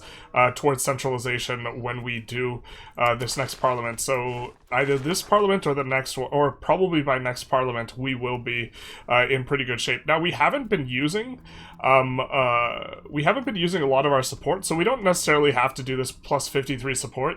It's not exactly bad, but what we could do is we could do increased naval infrastructure and intentionally fail it in order to get progress towards land, or we could do conduct census and gain some population growth. I think we're in for population growth, and just hoping to bink, like, the support or the agenda for land like we did 4 times in a row, because that one gives 5 trend, whereas the like naval one I think only gives 2. So we'll click through until we get to something that looks kind of bad, like contain professional armies, and now I think we'll kind of be content to just get the stab. It's plus 14 stab here if we pass relative to failing, and I feel like we have a decent amount of antagonism. I guess it's more up here than anywhere else, and we could go for... We're debating going for Provence every single time. The thing is, if we want to fight Castile, I'd rather fight Castile, and we're kind of waiting Navarra to make claims, but the problem is Navarra makes claims via, you know, the whole spy interaction. And then they do this, and the problem is this has to go against the counter-espionage and the cultural difference between the two of these guys, which Navarra doesn't have a very good cultural influence, so they probably are pretty bad at putting a spy network in on Castile, and they probably keep getting expelled, and this is why they can't make their claims. But that said, we want the minus 25% cost if we go in on Castile, because we want, if we're going to fight a big war, we want to be able to take a big juicy bite out, and we don't want them as like a co-belligerent here, you know, and both Bohemia and Castile. It's not exactly what we want. We're trying to some extent protect our population because we don't want to wood chipper a whole bunch of pops, and maybe we could go after Provence and get out of there quickly enough, but I don't quite see it. I don't quite see the angle, so I think we're probably going to have a little bit of a quiet time between this parliament and the next, where we're just looking to eco up, and we just take the plus 14 stab here, and we will probably by then maybe be getting our institution growing, because we are progressing and we are about halfway there, but the back half is usually faster than the first, and we have queued up, I think, 3 techs, so hopefully we get there before these 3 techs are finished, and we'll be able to get in on some institution tech. So, we get a bit of a flavor pop in the schism in the Catholic Church, as there is a breakdown of relations between ourselves and Rome. We'll of course say this is not good. Not good. And to be fair, it isn't all that great. We have like bonuses in the form of like prestige and this type of stuff. We can be vague and not oppose them, or we can say, give the finger to Rome, and in this we will get monthly prestige and tolerance of the true faith, but also negative monthly religious influence. Religious influence is kind of nice because you can force certain laws to get passed in the Catholic Church. We don't really engage with this mechanic as often as we should, but it's also relatively weak in my opinion. The main thing is, I think the most valuable one is antagonism reduction, but we are going to pop this and we will see that there is support from other countries, and the way you gather support is by having a lot of cardinals on your side. We just have a lot of cardinals, so we by ourselves are quite strong, and then you look to sway other people. Provence and Naples and Castile are the big ones. We also see Narbonne in here, and so getting them in good relations will sway them to your side, and you will generate additional progress on your side of things. I can't remember what the rewards are. I don't remember them being that big or that substantive, but we're going to try for a win anyways by going through Naples in particular and trying to maintain good relations with them. Maybe even go for an alliance. We are pretty big ourselves. The thing is, we might be fighting Castile, and I think Castile might have rivaled us. So yeah, we have the enemy modifier, so that will be difficult to kind of pull that back. Also, I just wanted to have some kind of comments here on our value system. The way aristocracy is working, and we've pushed aristocracy quite high, is it makes there be a ton of nobles. And this has an advantage. This is not just a 9 flat, this is like per 1,000 or per capita or something like this. Or it's not per capita, but it's like per 1,000 or per 100 individuals in towns and cities, which means we get a whole ton of nobles. And as we urbanize, that is going to be a whole ton more. And we are starting to urbanize, right? And so you can see here the nobles and amount of nobles in these places. It scales up with more and more pops, where there will be tons and tons of nobles. And with this, we get more levies, right? Because we have these noble levies, and they are uber juiced with us in France. And so if we look at our raised levies, we can see what we raised from France, and we can see what they will be, if I recall correctly, the breakdown.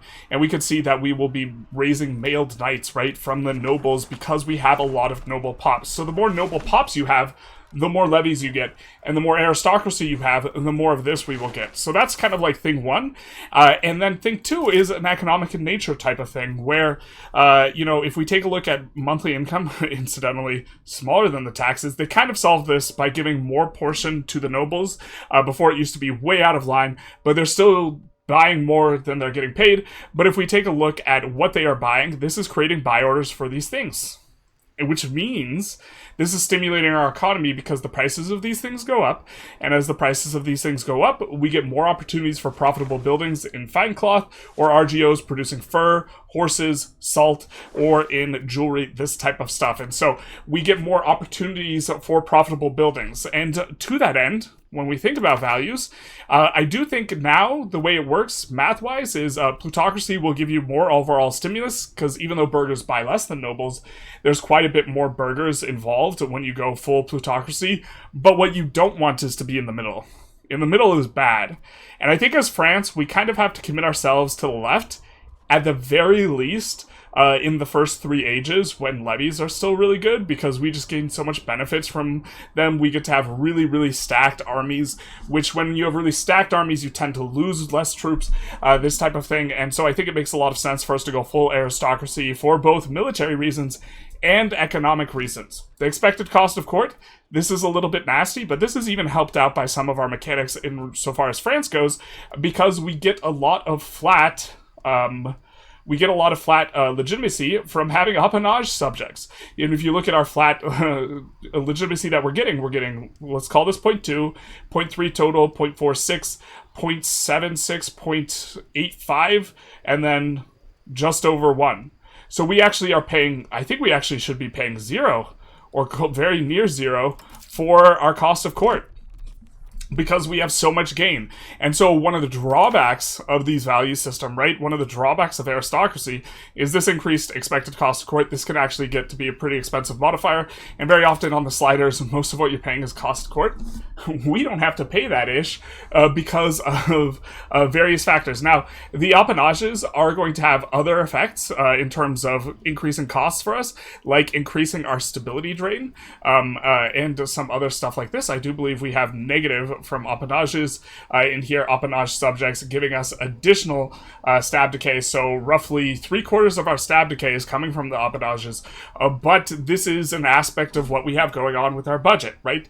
And so this is a bit of an interesting thing. In fact, something we might be being a little bit silly, because I believe we are investing and it's not going to be doing anything in terms of using our cabinet action.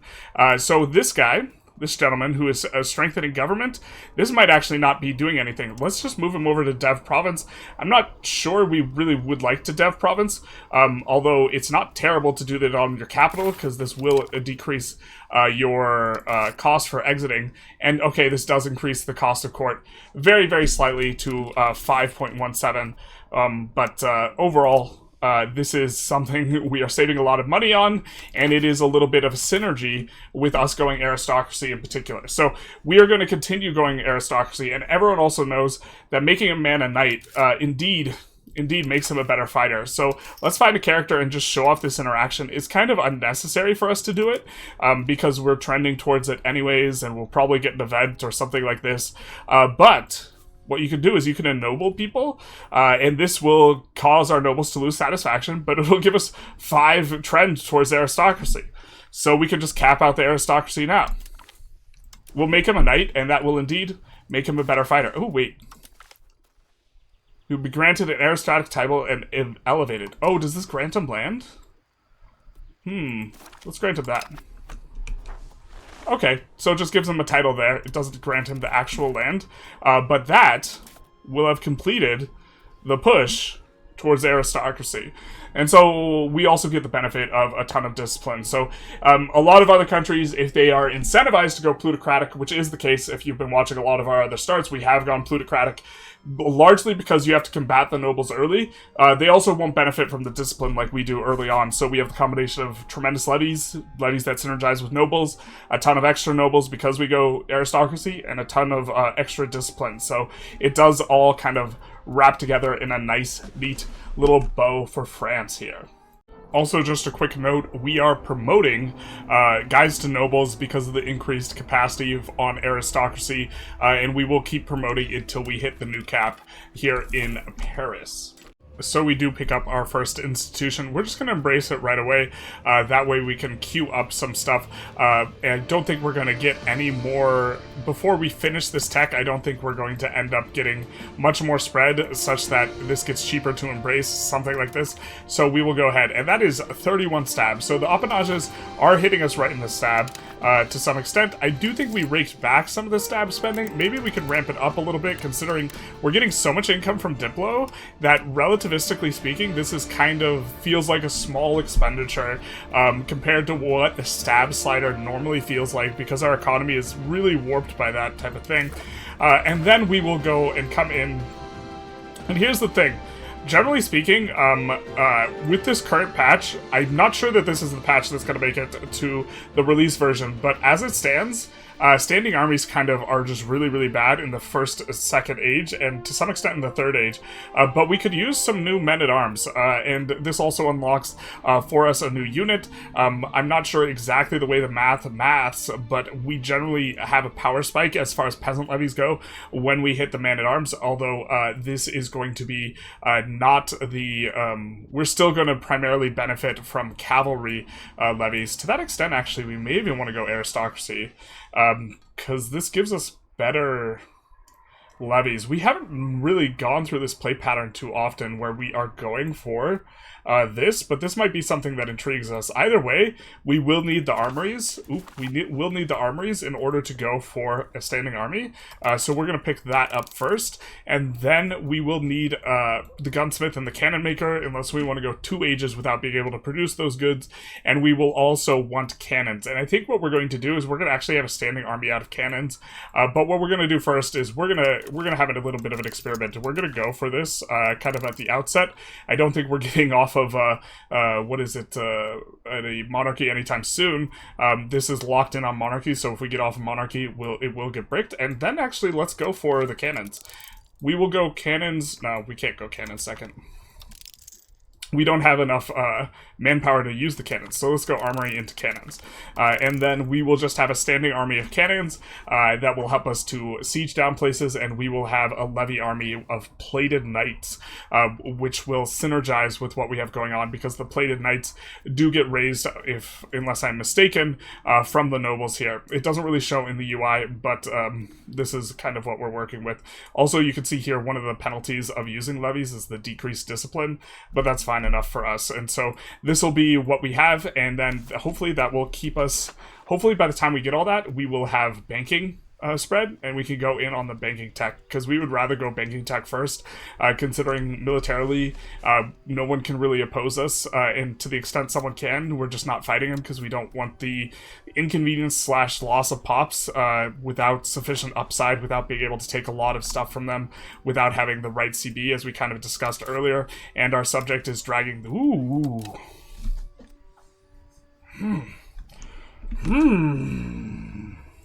a bit of a French flavor here.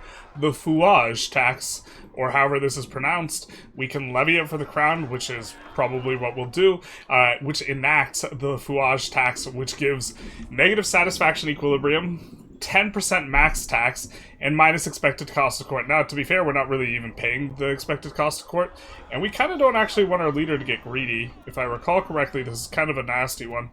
Monthly prosperity, that is a little bit... We can unlock it, and we can enact rescinded instead, which might actually be a little bit better for us. Actually, this might be better for us. The reason being is, okay, we just put, increased taxes from Parliament. We have so much max tax anyway. To be fair, a big chunk of this is the Parliament.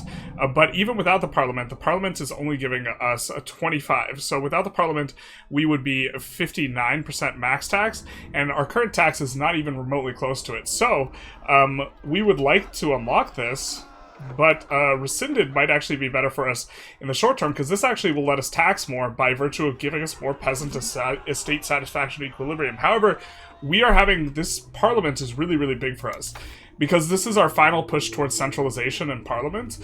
Using the Parliament to get the additional plus 0.1, we shifted back to improving societal value here, so we're going to go from 66 to 70-ish, or it's like a little over 70.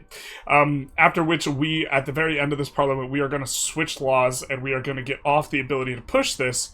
And when we do that, we kind of open the floodgate for privileges that we can put in, because we've been holding off.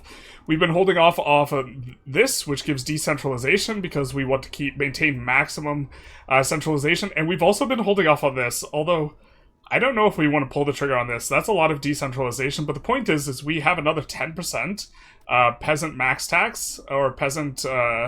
approval that we can utilize here. And then also, we are slowly trending off of serfdom, which is giving us max tax for peasants. And so once we lose this, then it won't be as good.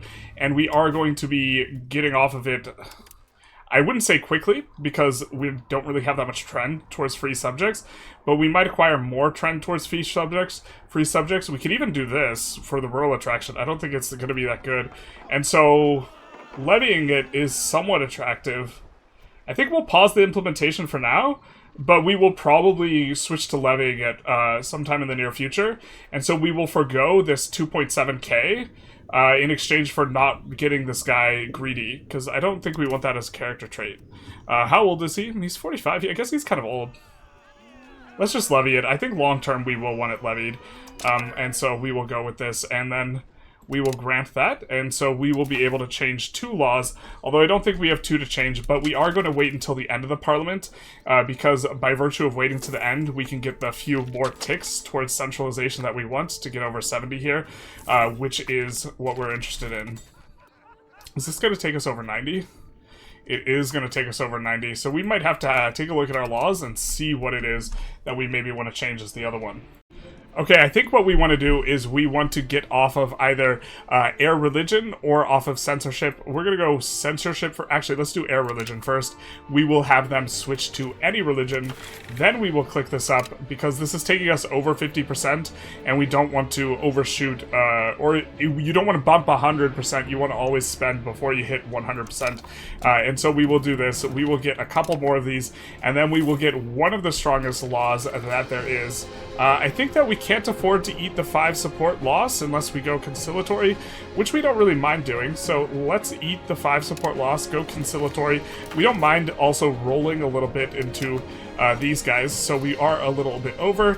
We double checking that we can get to the next month. We can. We'll say now is not the time. We do not mind having a truce and just stalling out this 100-year war. We got this event before and then we decided to fight them, but honestly that just seems themey.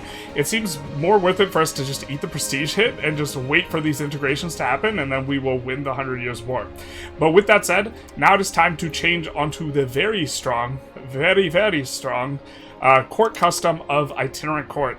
This is one of the big appeals of monarchy. Monarchies can go this proximity cost through land minus, which is very, very strong. It gives you trend towards decentralization. This is why we did not slot it in for forever. So we are going to be getting, after we slot this in, we're going to be getting 10% proximity from that after it ranks up all the way. We're going to be getting 7% proximity reduction off of our centralization. We're going to be getting a 55 or 5.5 proximity cost reduction here. And so we're going to have a total of like 20% proximity reduction. And so this is going to be really good for the bottom line for our ability to push our proximity here. We're going to respectfully decline any demands for anything because we are a strong independent France that don't need no subjects. And we are going to be preparing for a war with Castile now. Mainly by preparing, I mean waiting for the levy tech here. I think we're going to wait for this power spike to whatever extent it is going to be a spike. So many of these flavor events are really good at pushing you towards value. Here we have one for naval raiding, where we can either push towards naval, or we can push towards land/defensive. We'll gladly take the land push of plus a 10 here. So we get plated knights army levies. So let's take a little bit of a look if we, well, let's let a month pass and then see what the update is. Certainly, hopefully, it's not someone needing an ambulance, but if we take a look at what our levies look like here, and we see now we have plated knights. Wowa weewa, that's a lot of morale damage, isn't it? Or strength damage. That's gonna hit like a truck, eh? And then here is also the morale damage, and the point is we have a whole lot of levies from aristocracy, and also, do we get a breakdown of this number being increased? Yeah, we get a plus 100% from a knightly nobility. Yeah, this is a French unique. And then we also get plus 50% from noble armies, another French unique. So most other people would be getting, assuming they have stacked everything that we've already stacked. Wait, are we double dipping? Are we double dipping, bro? Levy, noble levy set, oh, okay, noble levy and army levy. So, assuming other people gave, like, kind of normal what we'd give, they'd be getting plus 50%, so 150%.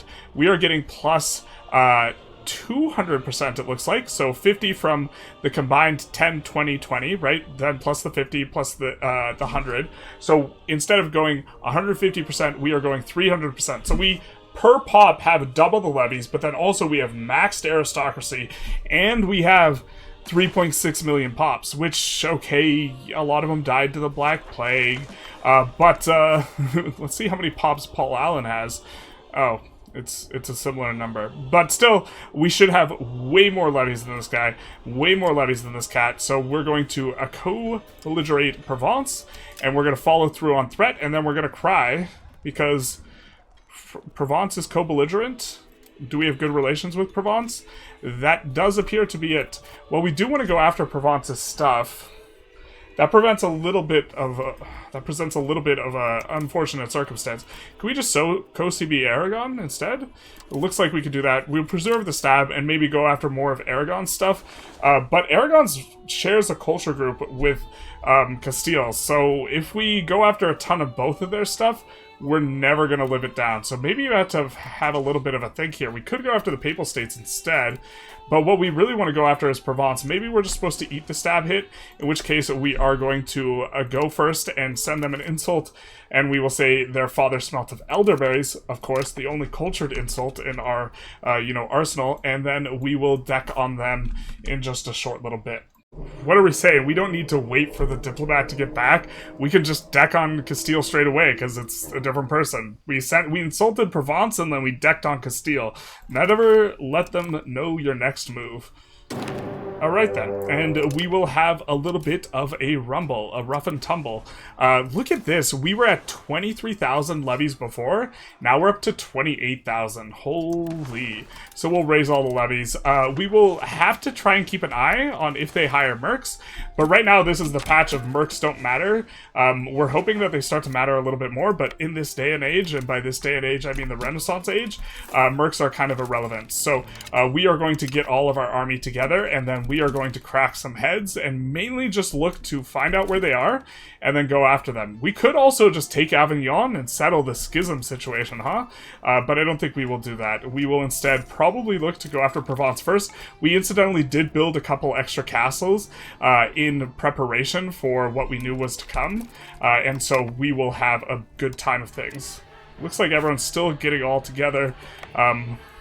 Yeah, we're getting the gang back together, but it's mainly going to be kind of how we fought a lot of these other wars, where at the opening salvo, we're just going to look to crack heads, kind of settle in and see what's going on. We see that there's a lot of force to get through with Castile, which will be a bit of a grind, so we probably want to piece out the other people first, or at least get to the point where we take out enough of their army that we don't have to concern ourselves with them whatsoever. Ooh, looks like we're at war with Genoa too. We'll probably go ahead and take this because it is almost always good to take the trade capitals. And so we could take Genoa. We're not at war with Naples, but we could also take Barcelona here. And our plan for what we're taking off of Castile, well, we'll see it. We'll see it when we piece them out. So we've hung back in the fog here, playing a little bit of cat and mouse with the big stack. This is our closest battle we've had so far. Still expecting it to be quite a rout, but we are going up against 22 levies, feudal levies from the Castilians here, which they're not even peasant levies, they're just feudal levies. So we're expecting to do really well against them, but we did want to showcase it. And so we'll link up all these guys, we'll sort all this out. You always want to make sure that you do balance the unit, because sometimes when you merge units you get just like 50 stacks in the middle, and then we will have a little bit of a go and see how things go. We'll slow down the speed just in case we wipe them real fast, although I'm not really expecting that to happen. Do want to kind of showcase at least one battle in this kind of scrum here, and so we are off. Now this is a relatively rough terrain if I recall. Oh no, it's not very rough, okay. Just +1, so we are rolling for initiative to join the combat, and our cavalry are heavy cavalry, so they're just a little bit better than infantry at joining, but they should be doing a lot of damage. They also take a lot of damage though. They don't have a lot of health. Most levies have a maximum strength of 1k, but they have a combat of 4, so it's this multiplied this is how much damage they do, and plus there's like some sort of fiddly modifier for levies versus regulars, but right now levies do a lot of damage, and so we do see that our guys are kind of balanced all around, and one of the great strengths of the cavalry is that they have a lot of combat speed, which means from the reserves they join up really quick. So we do get our guys into the box quite quickly, and so they are going to join up, and it's all infantry here, and it looks like, yeah, they're completely routed on the left, and then the big strength here is plus 200% flanking damage, and so these guys are gonna, with the extra combat damage anyways, multiplied by the extra damage here, multiplied by the extra damage here, I am expecting this to be a relatively melting affair where, yeah, they're taking 700 damage, 700, they're completely routing, the damage is coming across, extra damage across the middle, and it is a absolute 10-to-1 loss ratio. So we didn't need to be as careful as we were, kind of making sure that we play for a good battle. But because we considered just jumping on them when it was +2 for them, because they were the defender. But we decided not to do it, even though we probably still win that battle. And then we're going to have a little bit of a go. It's looking like our subjects, generally speaking, are doing okay over here without our assistance. So I think we're just going to focus on Castile. And this will be thematic or like more interesting for us because Castile is relatively strong. We'll have to decide which spots we want to pick, which spots we want to siege. In particular, we're going to try and siege only +1 castles to open here with and just kind of wait for them to move into positions where we can take a pick on them and get them nice and weak. We might have to storm some forts. Really don't like doing it. And another thing is the cavalry do not storm forts. The cavalry stays back. So our power spike doesn't have anything to do with storming forts, so we aren't going to be very good at that. Is something to keep in mind. Are we not on Ole? There we go. We'll get onto that, and we'll start sieging them down and see what could happen. We also might take a little bit of a crack at Aragon here. They do have a fairly big army, but we'll wait here and see what happens with Castile. Castile only has a 9k stack, and if we completely wipe it, they'll just re-raise the levies, so we don't necessarily want to do that. And so, yeah, our allies might be able to handle Aragon. We'll move over, and we'll start, or actually, let's move not through the fog. Let's move like this. That seems a little bit more tight. We're kind of just binking lucky with some of these natural events, which give us stuff like +10 centralization. So we're going to be all the way up to 85. This is just generally really, really lucky to us. We hit another one earlier for land values. So land values is up to 65. This is really coming along quite nicely in terms of our values this early into the game. Alright, so we subjugated Provence, turned them into an appanage. We finished annexation up here in the lowlands, and we moved the market over Antwerp as was planned.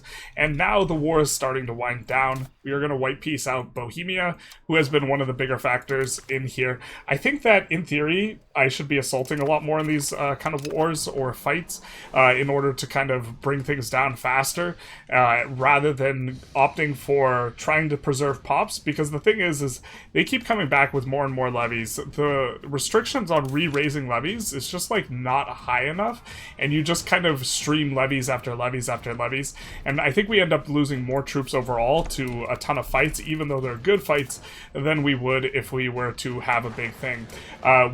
You notice here, like, this is the war, like, or this is us trending up slowly and then flatlining here.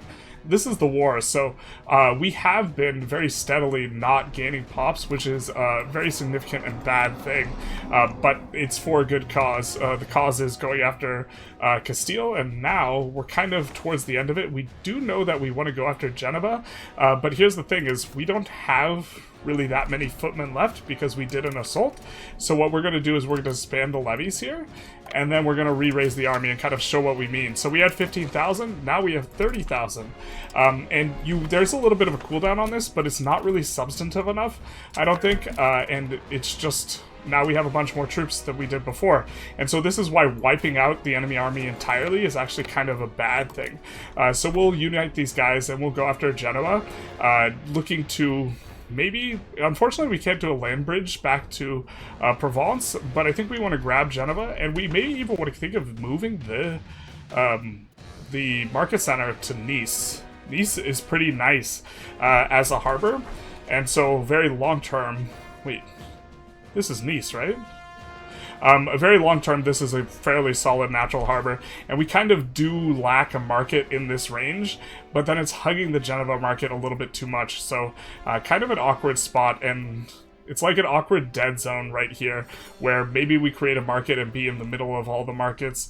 If we were to create a market, we would create it right here in Toulon, which is maybe reasonable enough. We put this in a market for Provence by themselves. I know that they will have food problems if we do that, is one of the things, because if you look at the RGOs here, there's no food. There's like one wheat. They will starve out really, really hard. So creating a new market right in this scrum is also like not a good option. So there's like no good option when it comes to how to handle those markets. But we do have the Antwerp market now, so which is going on strong. I think the Cologne market, we want to move somewhere down here. as well, so that it's a little bit less crowded, but still give Paris a wide berth. Also, one of the reasons we have been pushing a lot of roads, and one of the things about the roads, our hotkeys won't save, one of the things about the roads is that they not only give you a bunch of control and proximity and this type of thing, they also spread your market access, right? And as your market access spreads, this is going to actually make your market bigger and bigger. So this is one of the reasons our market's so big, is because we have a bigger road network than other people. We can show it. We do have a hotkey for it, but the hotkey doesn't save properly. And you can see that our road coverage just in general is a lot better for our market than other people's. They're not building as many roads. Roads are very, very, very strong. And it's not our subjects building these roads. We're building these roads in our subjects. Another big part of why we want to do that, it has to do with development. You get 25% development growth for having a road. So eventually all this land will be ours. So we are more than happy to build roads in our subjects in order to ensure that we get all this road coverage. But we will have this unification here of all of our troops and then head on down to Genoa. I think that we do just want to take the market capital for ourselves. Generally, this is a pretty strong play pattern. And we're pretty okay giving 500 to our subjects who are relatively large for the purpose of them building, because we will acquire the land at some point anyways, so it's not the biggest deal if the AI is kind of spending poorly in this type of thing. So we will head on down and we will assault the fort repeatedly, and that will be how we handle it. Actually, we might have to handle this first. Not let them siege this down. This is the war goal, so we don't want them to reset the taking the war goal, especially by assaulting. So that would be most annoying, and we would be able to get not as big a peace deal as we want. Looks like we do have this shebang. So this event allows you to support rebels, and then in return they agree to help you out with something. I forget exactly what they want to help you out with, but here's the problem. Here's the problem. They backstab you, or that is our experience. They want to hand over these in exchange for a little bit of assistance, I believe. But last time we've tried this, we just got backstabbed, so we'll just say, nah, dog, shove it. We'll take it by our own hand and go for these guys, let them recover their morale, and then I think this will be the last shaboodle in terms of battles that we watch, although this is not going to be too much of a battle. 3-1, and also effectively, each levy that is a cav levy uses half as many troops, so you'll have double the amount of units that it otherwise would look like, because it's 1,000 to a unit for infantry, and it's 5,000 or 500 for a unit for, oh my god, it's 500 for a unit for the cavalry, so you will have significantly less. Hopefully we don't insta-wipe them, which is possible. I don't think that's going to be the case with 3-1 and Castile having reasonably good things going on for themselves. They have some bonuses, this type of thing, and you can see our box is even overstacked, but we get in. If any of their flanks fold, then the cavalry just crashes onto the sides, and it is going to be short work. So another 10-1, but this time on, I think, not rougher terrain, actually. We're trying to see the tactical map. It is a +2. So we'll head on over to Geneva and kind of wrap up this war. Our plan is to take Sevilla, and also to take the right here. There is a very important what is it called, sound toll, if we take this. But do we need both sides of this? Because we're not seeing the sound toll in the trade map mode, which normally we do. So I guess we have to control both sides of this, which Castile doesn't control, but we can control one side. Here is another sound toll here. So all trade that passes through there, you have to pay ducats for, but we will be grabbing, at the very least, Tarifa all the way to Sevilla is the plan, and get ourselves another market capital there, as well as a jumping off point for going after Morocco, to make things a little bit easier on ourselves, because these guys, we can generate CBs with spy networks, and so we will have more expansion opportunities down there, or easier ones. Alright, this is going to be the peace deal here. We are going for the sound toll location, and the market, as well as a couple locations connecting the two, or this is 4 locations total for us. We are also going after the market in Barcelona, and then we will get this territory to connect it, which we will release as a subject. Catalonia, which will have claims on Aragon, so we will get cheaper wars on Aragon. We are going to grab some territory for Navarra, kind of fix up their borders a little bit, and grab some territory to release Galicia.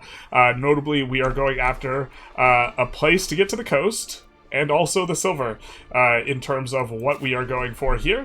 And then we are going for some ducats, some buckets of ducats, and a little bit of war reparations. We are going to try and improve relations with the Bank of Bardi, try and avoid a coalition, and the Prince Bishopric of Andorra as well. But this is shaping up to be pretty good for us. Feels pretty free. We're kind of still, no one considers us enemy number 1, but we have gained a lot of ground here in the last little bit. We are still eligible to be gone after in terms of the 100 Years War until we finish. I think this annexation might get us out of it. We have been annexing some of our subjects. You notice we have this kind of clearing that we did not have before. The Ghibellines and Guelphs kind of pops, and we are not a part of this. Sorry, that's the Italian wars that we will be a part of. And so we do have a foothold in Italy for when that spawns as well, because you will be able to get CBs with locations adjacent to you in Italy. And so it is nice that we have Genoa. We are incorporating this now with a cabinet action, or integrating it. And also, if we take a look here, we control several markets, so a lot of this will readjust as the month tick passes, and we will get much better market access all around for our locations. It is reasonable for us to annex these guys in the near future, Aquitaine, so that we will have better looking markets as well in terms of overall... What's this? Wait, what? When did that happen? How did that get there? I didn't realize that they had moved the market over there, so I guess we grab yet again another market here. So really starting to gain control of the trade quite a bit. And the thing is if we take a look here, we see that we are already have the number 2 trade advantage doing nothing, so we will control a lot of the outgoing trades of Genoa without any sort of intervention. Not to mention what we are going to do in Genova. Since we don't have a lot of control there, a lot of this stuff that we build isn't going to be very useful, but what is going to be useful is going to be the trade centers. So we will just max those out, and that will also give us a lot more trade advantage. And we have the exact same strategy here in Barcelona. If we take a look, we actually do control the trade just with the market capital alone. It does give quite a bit. You can see that we are getting 38 from owned locations, and almost all of it is coming from Barcelona. But also, we do have some locations over here with trade centers, right, that are now inside this Barcelona market. So that is going to help us gain control or hold control a little bit here as well. But we will have like the same deal. Just go for as many trade centers as possible. And then also Sevilla, can't imagine we... Oh, how do we have control of Sevilla? Wait, what? Is it because this rev?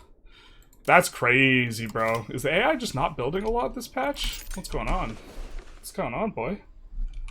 What's going on? Castile, how you doing? Castile's not doing too hot. Neither is Aragon. Oh, neither is Boho. Yikes. Well, I guess we're only 40 years in, though. That's not like the... Yeah, okay, that's kind of fine. We're only like 40-ish years in, so this is a pretty good expansion, I think, and people are reasonably not upset at us, except for the Bank of Party. They don't like us.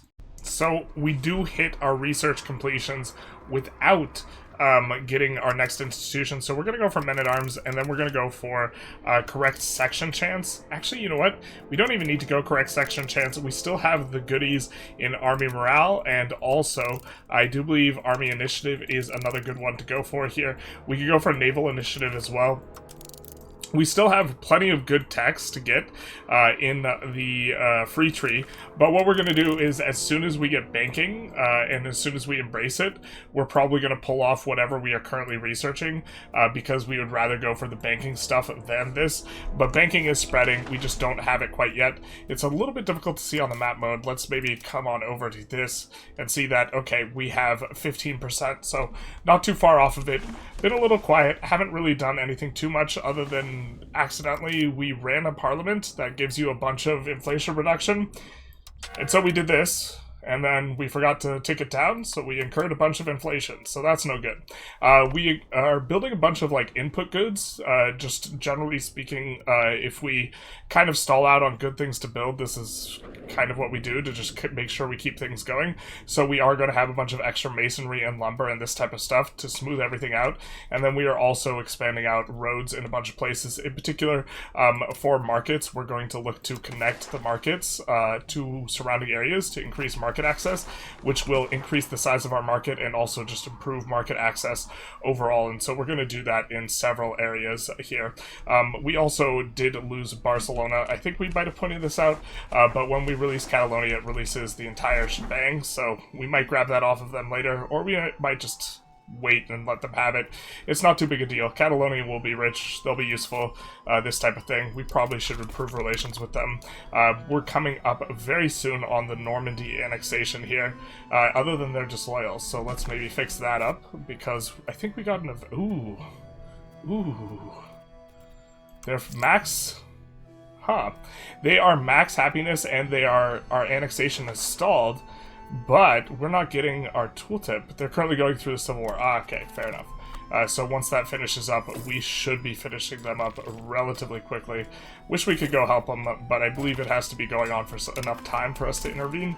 And so we also have this kind of standing army that we have, which is just a little bit of support units for the most part. We're still going to rely mainly on levies, but we have cannons to break through sieges much faster, a few footmen so that this isn't completely defenseless, and also some logistics guys for a little bit extra food capacity / ability to... Sometimes these guys do weird things where they give you like extra food access, or they smooth things out, and so just a little bit of utility here, not looking to have a massive standing army, probably going to add more cannons, more so than anything else, and then the infantry will upgrade to the next tier when we get that tech. So actually, considering we're getting a tech for infantry, why don't we get another 3 infantry in here, and it'll be a kind of nice little standing army, but we're still going to mainly have the idea of, if we're fighting a big, like, kind of fight, we're going to rely on our cavalry levies still.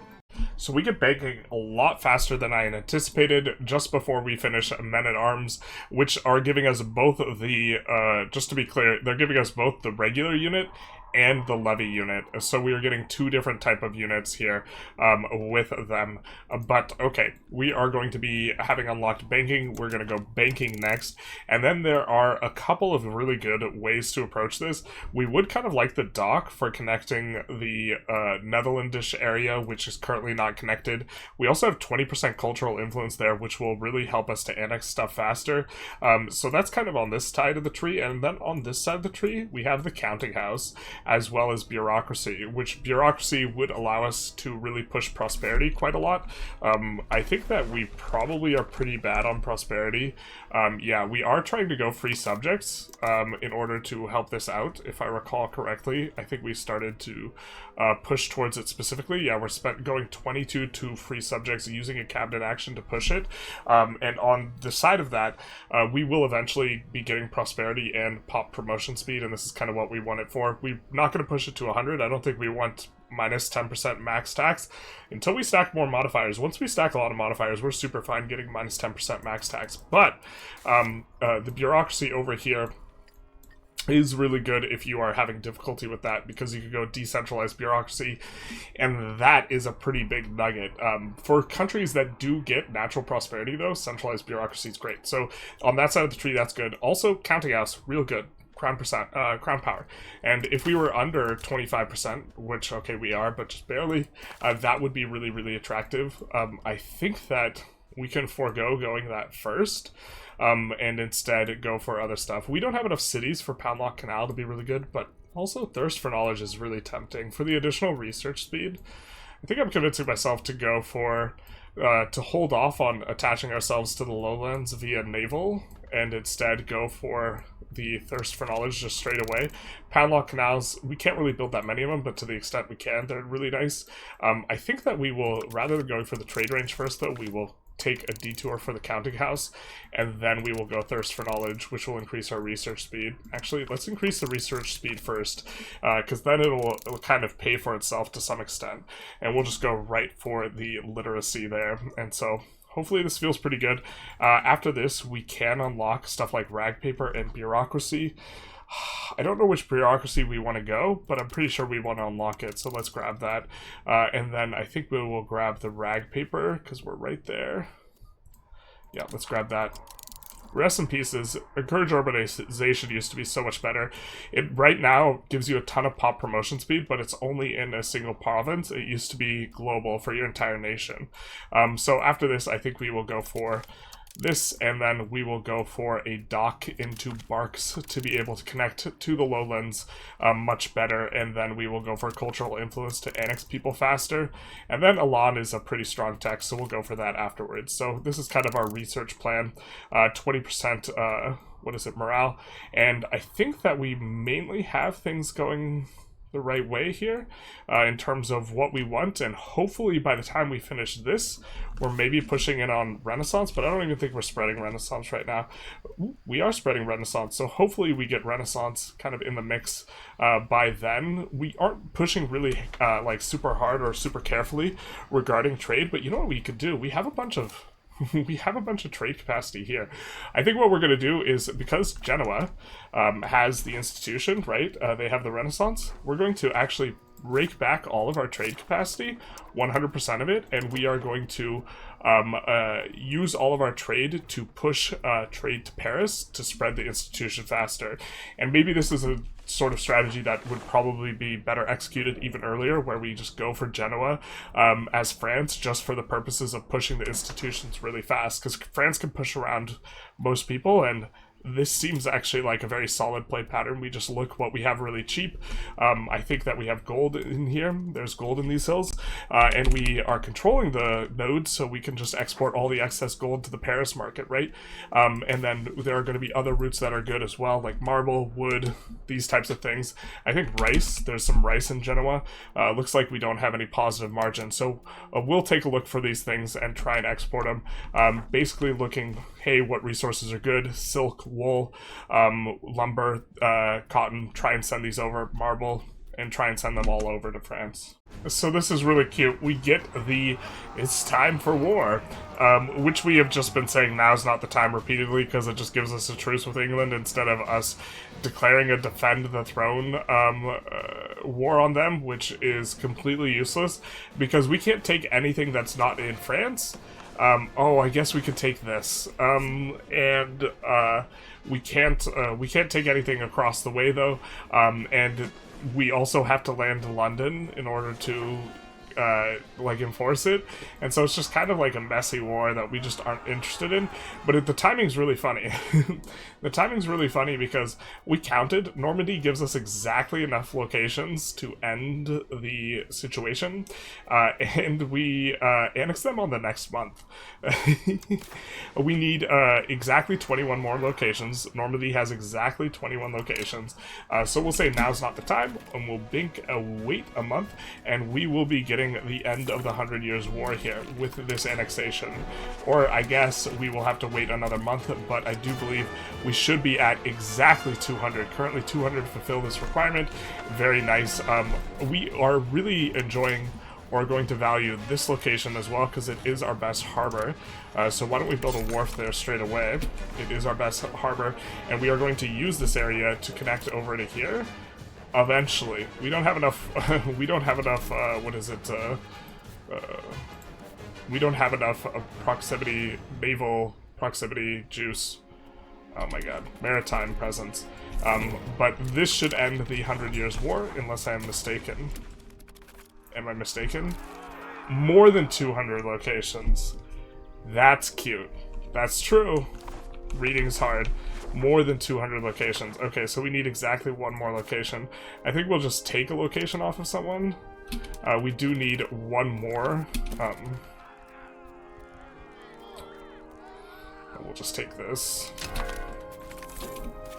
And what we will do is we will grab just one province off of someone once we get just a little bit more Diplo in order to pull and grab a seize a territory. It doesn't really matter too much which, but I guess we'll try and have a little bit of a look for like what we might want. We're not planning on annexing these guys anytime soon, so seizing their territories, not too bad for us. So we'll seize the wood here, and then that should put us at 201. And so that should end the disaster. It's time to build a stronger nation. The 100 Years' War ended on October 3rd. Hell yeah, brother. And we will have ended the 100 Years' War with a victory for France. Things are coming along quite nicely. We do have a nice little power base. Also, just look out how much this has grown as well. Our proximity has really grown as we have specifically pushed the centralization value, giving us proximity cost reduction, as we've built a bunch of roads, built a bunch of bridges, and also as we've pushed land value for proximity cost reduction, and in particular, the very strong law, which is in our legal code, or sorry, our royal court customs, for 10% proximity cost reduction through land. So when we take a look at one of these segments, we can see all these modifiers applying together, where we are paying only 6.97 for this segment, 6.97 for this segment. We have minus 30 because it's along a river, fair enough, and then we have minus, what is this, 34% in total from all of our modifiers. Development is basically canceling out the farmlands, and we have our land giving us 6.5%, 10% for itinerant courts, so 16.5 net, another, let's call it 10% for, or 16.5, 26%, including centralization, local infrastructure, giving us a little bit more, and the bridge also. And so this is really, really nice, and it affects every single location downstream as well. When you have a segment that gets made cheaper, right? Like this segment's made cheaper by itinerant court. It also makes it so that this location will have more proximity downstream. When you reduce the price of this segment from here to here by 1, you also increase the proximity that is in this location downstream by 1. And when you do it on every single one of these in a row, it really compounds quite strongly. So we have most of northern France, at least somewhat impacted by our proximity. And now once we push naval, we will be able to reduce these segments from, instead of costing something like 14 to costing much, much less, like 2 or 3 or 4, something like this. The segments also for landing are a little bit rough, but this place is a good natural harbor, allowing us to actually access it. Otherwise, you see here, we're not even coming through to land because the distance from the sea to here, or the cost would be like 30 or 40. It's better to land and then take this segment. So this is one of the reasons why natural harbors are so important, and why we wanted Antwerp to be the place where we have the capital, because this place has the best natural harbor. Once we build a wharf there and a dock, it will have 100 harbor capacity, so the segment from this estuary to Antwerp will cost 0 to go in. So it'll basically be, we come out here, we pay 0 to come out, ideally, if we can stack enough of the harbor capacity and other modifiers here, and then we pay 3, 6, 9, damn, she's fine, and then we go in here for 0 cost, so it'll be only 9 proximity from 10 Carville to Antwerp. So this means we will have a lot of control around Antwerp, or a lot of proximity by utilizing these systems together, and our current proximity here in total is 60, so that means we would have like 51 in Antwerp if it costs us 9 to move over, and right now we have 0, so that's 35 more control than we have currently, which is 26, so 26 to 51, that's a pretty big come up, so that would be quite nice for us indeed. We also do accept the Norman culture on the cheap for a core on everything, so really having a lot of cores. So even these areas that are down here that have no proximity, 28 control, this is very, very solid. We have a good spread of bailiffs around here now, and also roads connecting some of the bailiffs to the non-bailiff places. We probably should push more bailiffs, but I really don't like building bailiffs where we think we might city over later. Maybe a little bit of a leak because the bailiff pays for itself after a certain amount of time, but this is our current kind of situation down here, where we have really a large overall amount of control relative to what we had before, and this control helps with the crown power. Recall at the start of this episode we had like 7 crown power, and now we're sitting very comfortably with around 25 off of a whole bunch of things, also helping it, like people in the cabinet, this is helping it, centralization is really helping it, the appanages are hurting it. As we annex those, it'll become more in our favor. We have a bunch of other little things here and there as well, helping it out to help offset the fact that our nobles are super powerful, and we have stuff like the great offices of northern France giving 200% power, although the effect of additional power diminishes as you add more and more, and we've just kind of surrendered ourselves to the nobility, basically giving most of these. Actually, we should just give more of these out than we have been, probably. We'll have to have a little bit of a think. We don't want to just give them out willy-nilly for nothing, but just the satisfaction on the nobles itself might be enough. They don't really give us that much, though, other than, like, a bigger buffer, and 16 buffer before they start getting a little nasty is maybe kind of okay. They do build better stuff as they're more satisfied, too, though. So just giving them out stuff for satisfaction reasons alone is maybe a decent shout. Why is this maintenance on? That. Alright. So we are trying to reduce friction to 10 Carville as much as possible.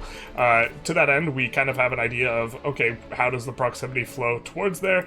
And what we're going to do is we're going to try and make sure that A, this is on a river, which it is, and B, we create cities all the way over there so that we can utilize buildings that will help us. And so to that end, we actually do want some migration attraction here, so we're going to build a cathedral.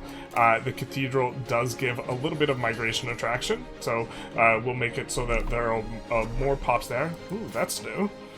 Didn't have conversion speed on it before, but that is a lot of flat conversion.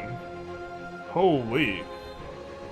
The base flat conversion is 2, so that is quite a bit.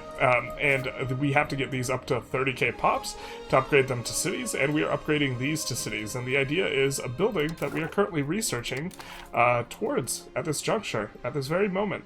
The Poundlock Canal, which gives 5% proximity cost reduction, but it must be built on a coast or have a river, and it must also be a city, you can see here. And also it must be at least 20 development, but we have that. But it is a city only, so we do have to get up to that level. So I think this is a nice punctuation mark to end the first 50. I know we are 4 years early, but the thing is the next course of action is probably a war that takes us over, and I think we accomplished the major details, and this is a nice little bit towards the end here, which is an event which pushes us +5 towards centralization when we are at currently 95 centralization. So we'll click the button and we will be at 100 centralization. So we will be getting the full proximity cost reduction, the full crown power, and that will be kind of what we have done. Really, like with these openers, a lot of these openers are very similar in the sense that a big portion of them is pushing towards centralization, and so it feels very nice to get 100 centralization in the first 50 years, which involves kind of a concerted effort towards this with a lot of our, parliaments. This means foregoing wars. This means kind of trying to pick and choose your wars, trying to do stuff where we are acquiring CBs. That way we don't have to use the parliament CB through having subjects. In this case, we have 2 different ones. I think we have 1 from Navarra and 2 from Navarra.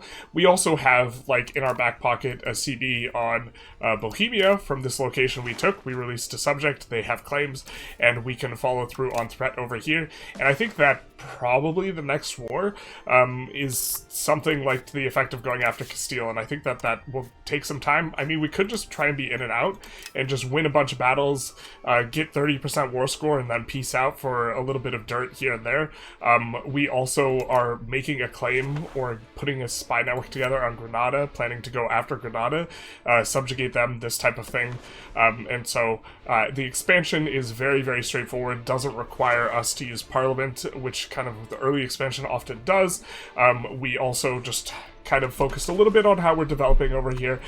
To the extent that we're doing this river thing, we will eventually want to do the river thing down through here as well to push the proximity, although eventually running into the hills, woods, eventually this is going to not be a place where we can push too much further, and so it's mainly about getting the control down to here, and then we also can do the river thing down through here, which is going to be much more receptive to that, at least until we get to the wood line. So we will have a big big clearing over here and over here in terms of high control areas, and a lot of development will come through with all these farmlands. And so, you know, really kind of very strong start is France, at least as far as Europe goes, and this is how I think a good approach for it. But with that said, if you enjoyed the video, please feel free to like, comment, subscribe, hit the notification bell, and then the plug of our code, which it doesn't jive with the normal like, comment, subscribe, etc.